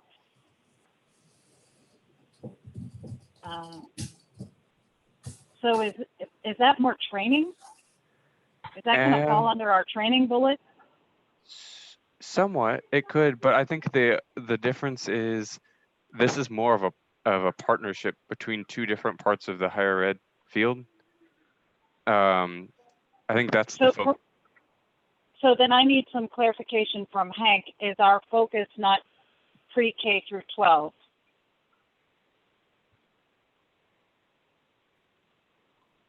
Well, that's the purpose of the Sseac, but that doesn't mean that you can't look to support higher ed activities that are going to support children with disabilities. Right.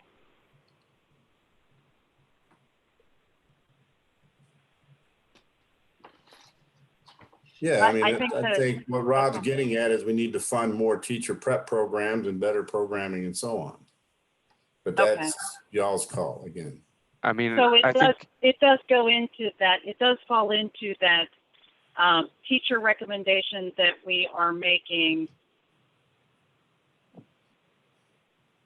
I think the one thing that I have seen in the past, maybe to provide some background, is that this has been a very successful way to promote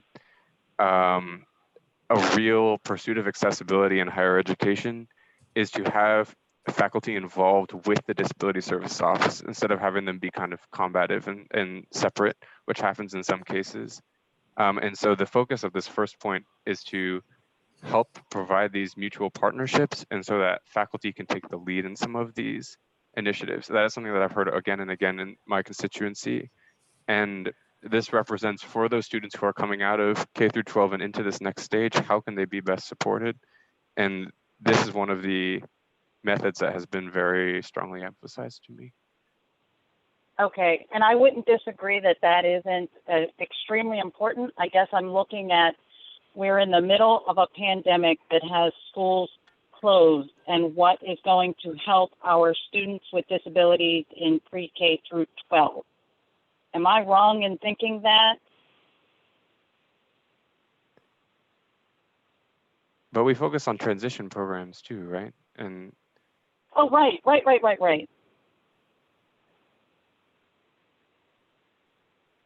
I do think this is very important.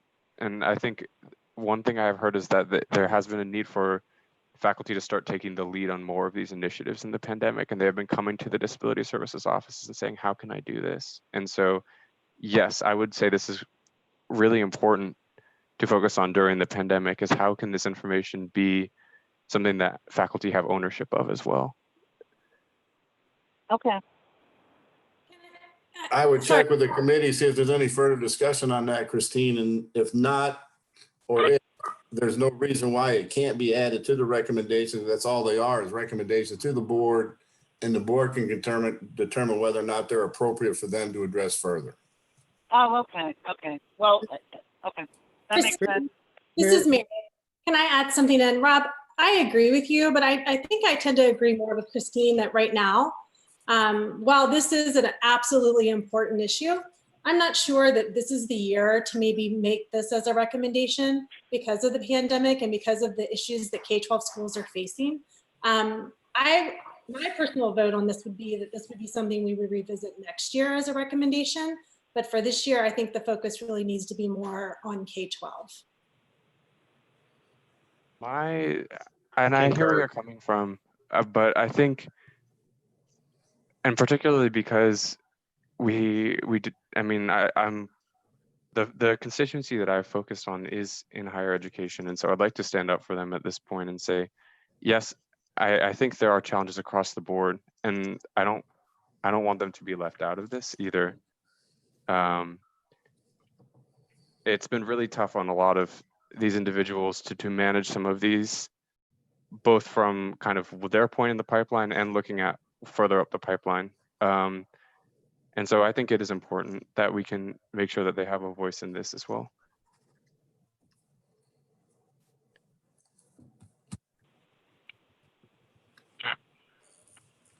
Christine, I think if there's no further discussion on the points that have been put forward, I think you could put this to a vote to either go with the 4 or with the 6, and then finalize it from there. And Rob, from your perspective, I think, and with what Meredith said, the discussion can be ongoing and moving forward. It does not have to be now. This is all being captured in the minutes and can be brought forward, from the minutes in a further discussion.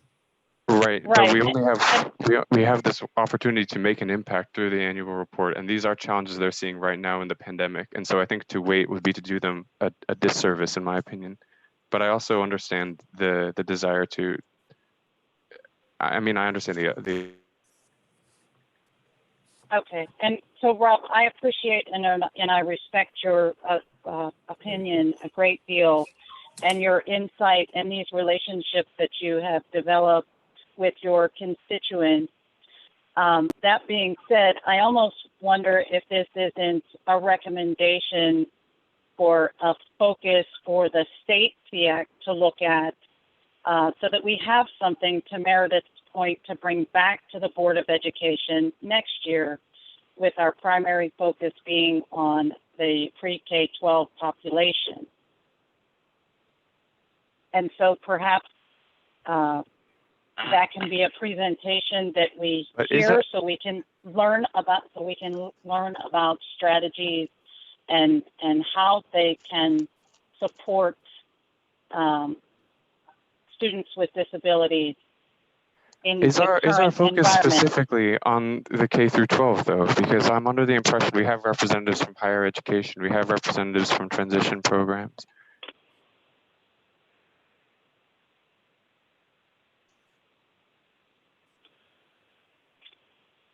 That's true, Rob, but the purpose of the Sseac is to address the unmet needs of students with disabilities in the K through 12 environment and beyond, if they are of age and are transitioning out of special ed or may not be receiving instruction in the public setting, but are eligible through their 22nd birthday. That's why transition is included. The bit about higher education member being on there is to talk about things that Brooke would always talk about, the teacher, training, programming, and those kind of things. So it's not a missed issue, but again, to you, Christine, I think it's, you've got to make a determination on how you want to address Rob's recommendations along with the other recommendations been made, and then move forward. And this is Jill. Can I interject? Is there any way we can just add the transition and higher education together? Anybody? Can you say that again, Tashu? I think you were breaking up. I said, is there any way we can add the transition and the higher education together? Or you want it separate? I'm happy to do that. Hello? Christine, this is Jill. Can you hear me? Yes. Okay. When I look at it, I'm looking at the chat that he typed in, that Rob typed in, and I think the second recommendation that he has actually has a lot of merit when it comes to, working with our K-12 kids, that we extend some programs in higher ed that cover that universal design, and especially under the requirements of COVID, teaching the teachers how to do that so that when teachers get into public, be able to do that. Oh, right. I don't disagree with that. So I agree with that. If any, I think we could put that. I would recommend that we at least include that part of it. Correct. And the part of it is more focused, I think, on the teachers in the college who might have a disability, because they're accessing the disability center. So that I can understand where that might be something we discuss later. But I think the second part of his recommendation is important, coming out of higher ed. What are we teaching our teachers, and how are we teaching them to work in this environment that we know may not go away right away, or we could there again down the road. And just to add to that, some of these higher ed, especially for the community colleges, do work with students who are in the high school age as well. And so just to connect that back. I agree. I think it's really crucial that we add that to the recommendation, especially after COVID-19 pandemic. So for clarification purposes, the universal design recommendation, Yeah. correct? Okay. Well, it's such as universal design, but it's any expanded program. Right. But that was an example. Yeah. Focus on. And I think the train the trainer model is also really, really important in the design and implementation. Thank you, Robert.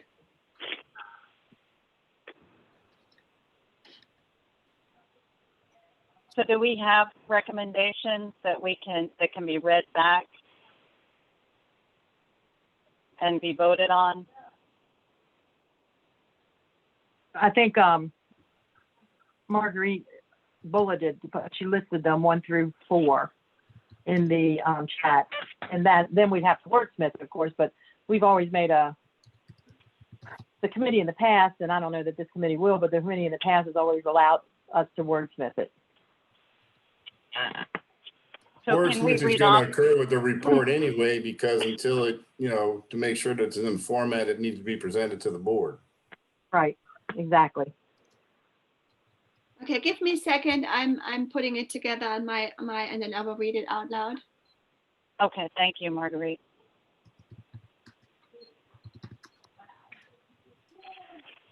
And just as a reminder, Christine, you got just under 15 minutes remaining.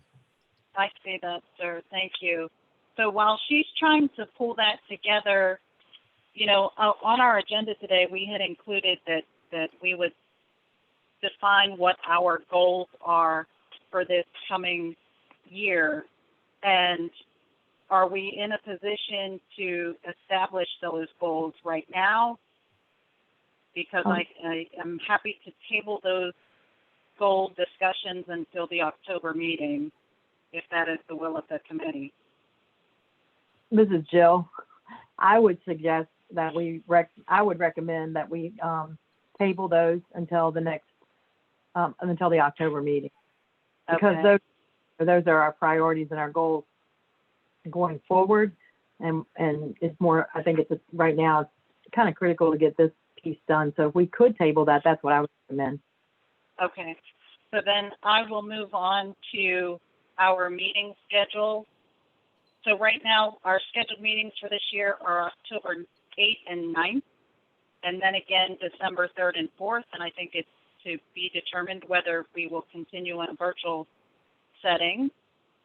And then for the 2021 calendar, we're looking at March 11th and 12th, July 15th and 16th, October 7th and 8th, and December 2nd and 3rd.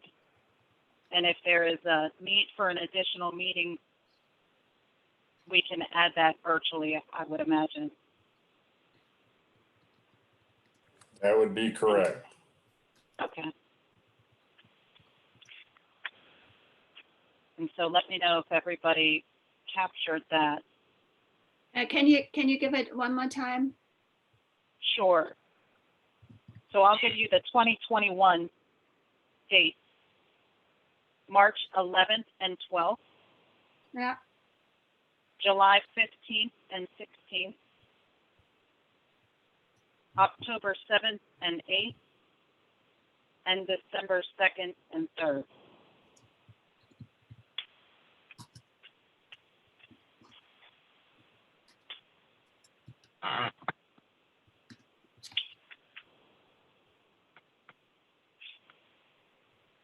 Got it. Okay. All right. For the recommendation, I already wrote that in the chat box, but first recommendation was teacher shortages, and we will have to work with a little bit more about this. Second, resources and training. Third, behavior support to support school social work and increase funding for school social workers. Fourth was higher education. Fifth was support and fund mutual partnership between faculty in higher education and develop course designs and implementation. And sixth, develop universal design that has been required in the COVID-19 pandemic. And weren't the two, higher education was that was kind of the topic, but it was those two things actually underneath. I think, is that the way you have it? It looks like support and fund mutual partner. That is actually higher education, right? Right. Right. So that would be, okay. It would be So talking higher education. Yeah. So we only have then 4 points, right? That's correct. Okay. Yeah, I imagine those two are kind of the details to be wordsmithed in the higher education. Yeah. But so the 4 points: teacher shortages, resources and training, behavior support teams to support social workers and increase funding for school social workers, and then fourth, higher education. And then the 2 points from Robert. So we have 6 recommendations, or we have 4 recommendations? We have 4 recommendations: teacher shortage, resources and training, behavior support teams with increased funding for school social workers, and then higher education. And under higher education, we have 2 topics: support and fund mutual partnership between faculty in higher education, develop course design and implementation. And the second one is develop universal design that has been required in the COVID-19 pandemic. So 4 topics.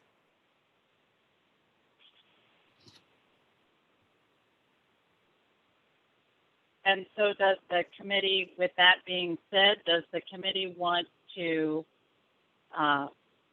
approve the 4 recommendations that have been presented with the ability for the executive committee members to wordsmith? Oh, did we want to, we talked about it, and that would be a 5th recommendation. When I went back up and said we had that 4 that we were going to move down, that had to do with the COVID and supporting that, students with disabilities are a priority group. So is that, that's for anyone? Do we capture that in our introduction when we start our discussions with the Board of Education? Like that is the #1 priority for us. You can. I would be okay. I mean, I don't know what everybody else thinks. Good. I'm okay with that.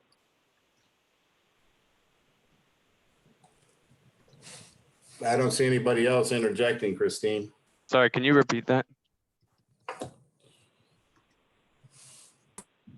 That the #1 priority, that the Board of Education keeps students with disabilities at the top of their priority in planning for COVID-19.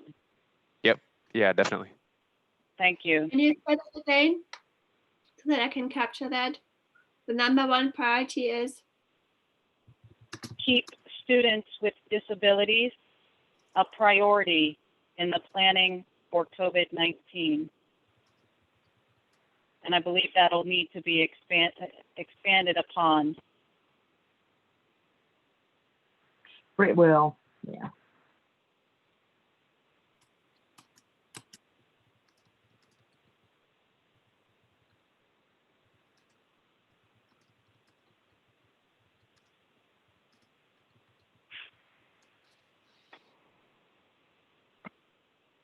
So do we need to read these back again, or is the committee satisfied with what has been presented?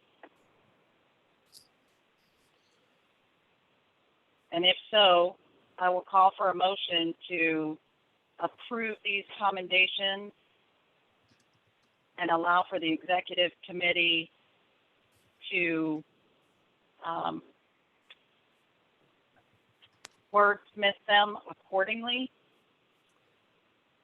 This is Mike. I'd like to make a motion that we approve these recommendations and allow the executive committee to wordsmith them accordingly.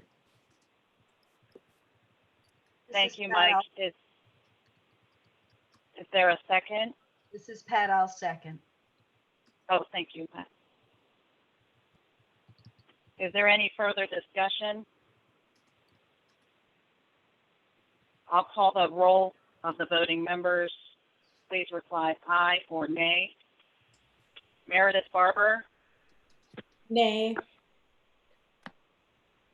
Kendra Belcher, Aye. Delana Carter Curry, Aye.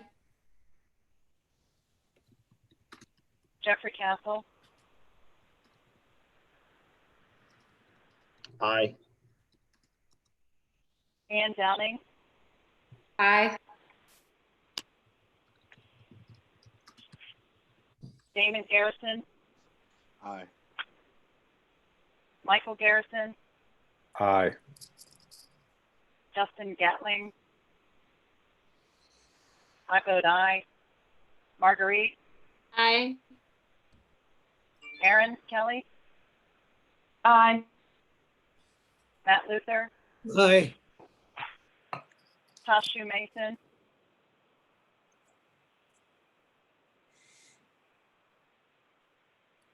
Pat Top, Aye. She just unmuted herself. okay, thank you. Robert Schwartz, Aye. Jill Sowers, Aye. Reagan Stiltner,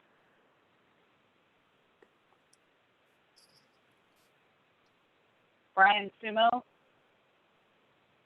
Aye. Joan Sumner, Aye. Sandy Thorpe.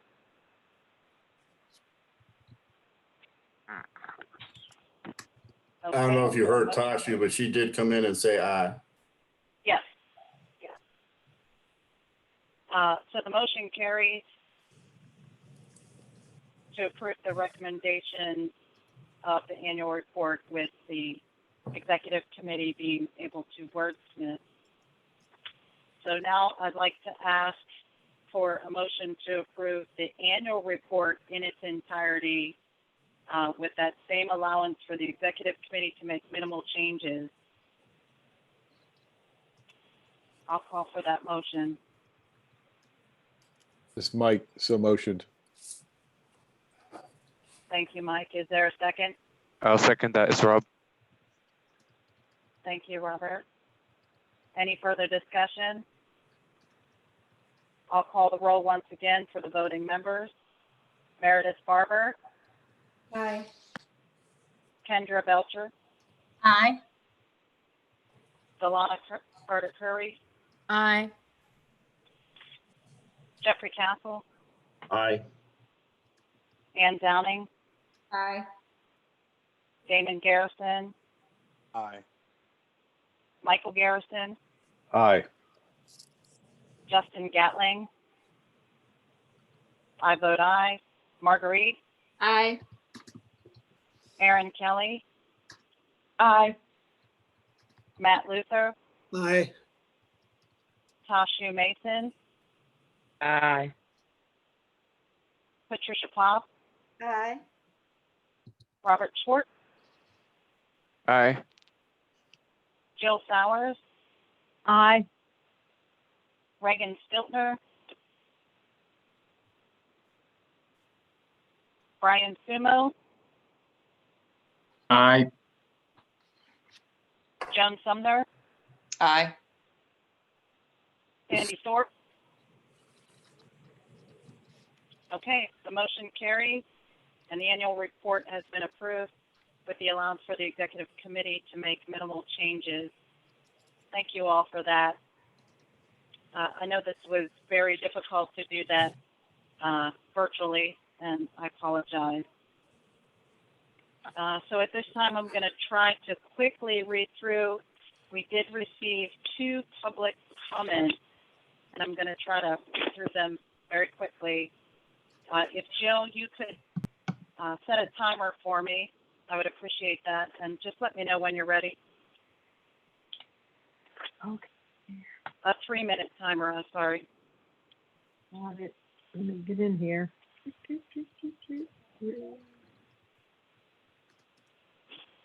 Go ahead. Okay. I am writing to petition the BDOE to recommend or require in-person instruction for students in special education settings this fall. As you know, the state's phased guidance for Virginia schools allows school divisions to elect to provide in-person instruction for students with disabilities in both extended school year services and school year special education services, including private placements with physical distancing in phase 1. This decision takes into account the often insurmountable barriers to educating children with IEPs in the virtual environment. The type of individualized education a teacher provides in a face-to-face setting is incompatible with an online learning module. I observed this firsthand this spring with my son, who is a student in an elementary level moderate intellectual disability class in Chesterfield County. His cognitive and visual disabilities, compounded by motor planning dysfunction, make standard forms of online learning inaccessible to him. Despite the best efforts of his teachers and school support staff who provided some guidance with worksheets and online resources, his instruction for the 2019-20 school year ended to all intents and purposes on March 12th. In the article K-12 Online Learning and Students with Disabilities Perspective from State Special Education Directors, the authors found that even with proper guidance at the state and federal level, schools cannot endure or ensure education benefits for students with disabilities in online learning environments unless and until empirical research answers such questions as how do students with disabilities educationally benefit from online learning environments? What are the differences in such benefits among disability types? What accommodations can be made to online learning environments that result in equally effective and equally integrated use of the technology? More research is needed to answer these questions. In other words, there has not been adequate research to indicate that students with disabilities are able to receive all educational benefits afforded by the technology in an equally effective and equally integrated manner through online instruction. Similarly, in the article Supporting Students with Disabilities in K-12 Online and Blended Learning, the author notes that there are considerable issues that need to be addressed before programs launch into the provisions of online and blended services that are specifically designed to meet the individualized education needs of students eligible for special education programs and services. The study also points out that online or blended learning programs may not be appropriate for every student and meet every learning need. The author cites a study that urges educators to take a more cautious route before seriously considering the responsibility of making online learning available for all learners. Educators and scholars were then urged to ask important questions about who is participating.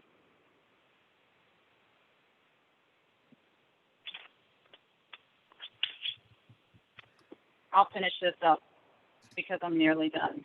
Okay. Educators and scholars were then urged to ask important questions about who is participating in K-12 online learning and whether all students are benefiting.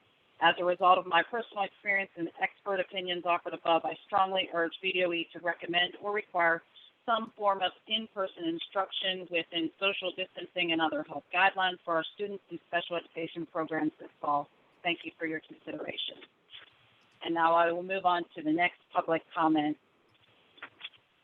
Dear State Sseac members, we are the Training Alumni Association, a grassroots advocacy association composed of graduates from the Virginia Board for People with Disabilities, Partners in Policymaking, and Youth Leadership Academy training programs. We have assembled an education subcommittee created to advocate for changes in the Virginia Department of Education history curriculum. It is great to see that the conversation about race relations and discrimination has made its way to the BDOE with the intent to ensure a more accurate history. The issues we are facing today is an excellent example of the quote, "Those who do not learn history are doomed to repeat it." We not only want to capture our history, we want to be on the right side of history in every way. The BDOE can do that by ensuring that the curriculum is diverse and fully inclusive. for the VDOE to provide an accurate, fully inclusive historical account that proactively addresses systemic racism and discrimination, it must include the history of disability rights, movement, and needs. Examples of the disability rights movement, such as the Rehabilitation Act of 1973, Section 504, which is a civil rights law that prohibits disability discrimination. The Capitol Crawl on March 12, 1990, where disabled advocates abandoned their equipment to crawl up the Capitol steps, signifying that it was time to pass the Americans with Disabilities Act, and the Individuals with Disabilities Education Act, ensuring that all students with disabilities have the right to a free, appropriate public education. Thank you, PAA Education Subcommittee members. And that concludes our public comment.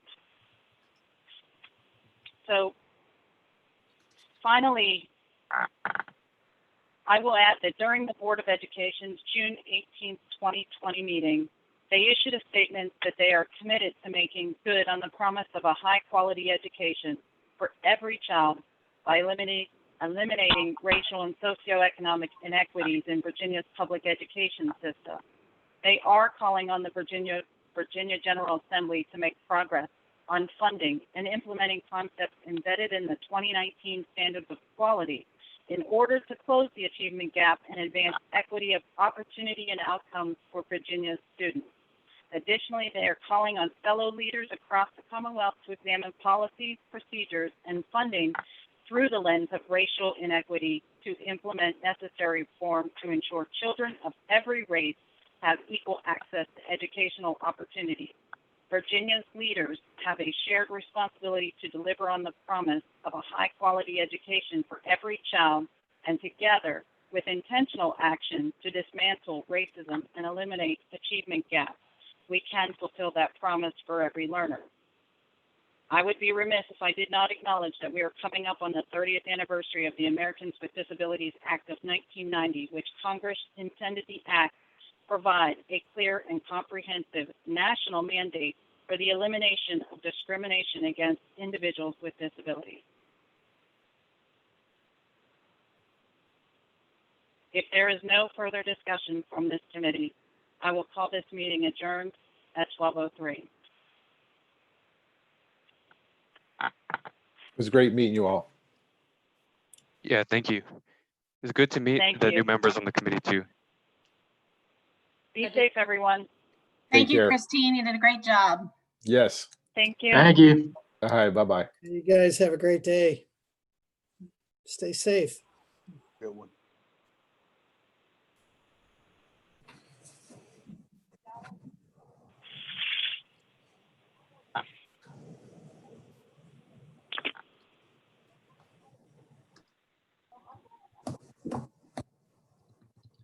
Christine, are you still on? You're still live on YouTube.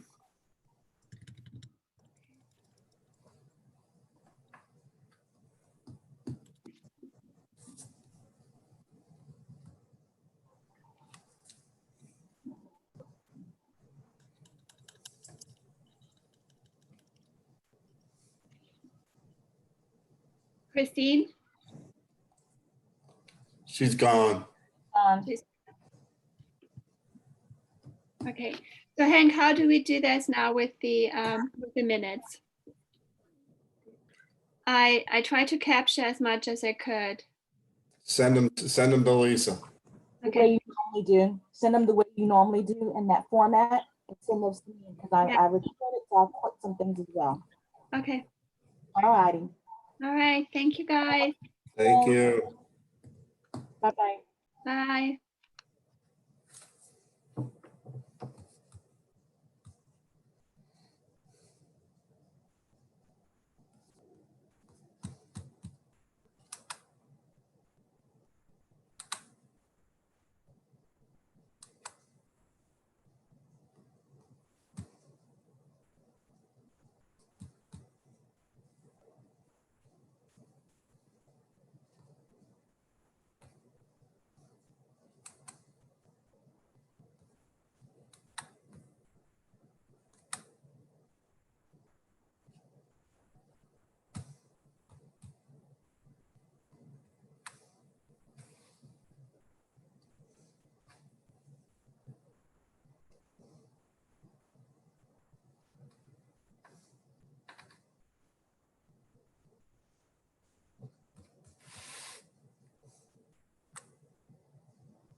So Emily, are we done?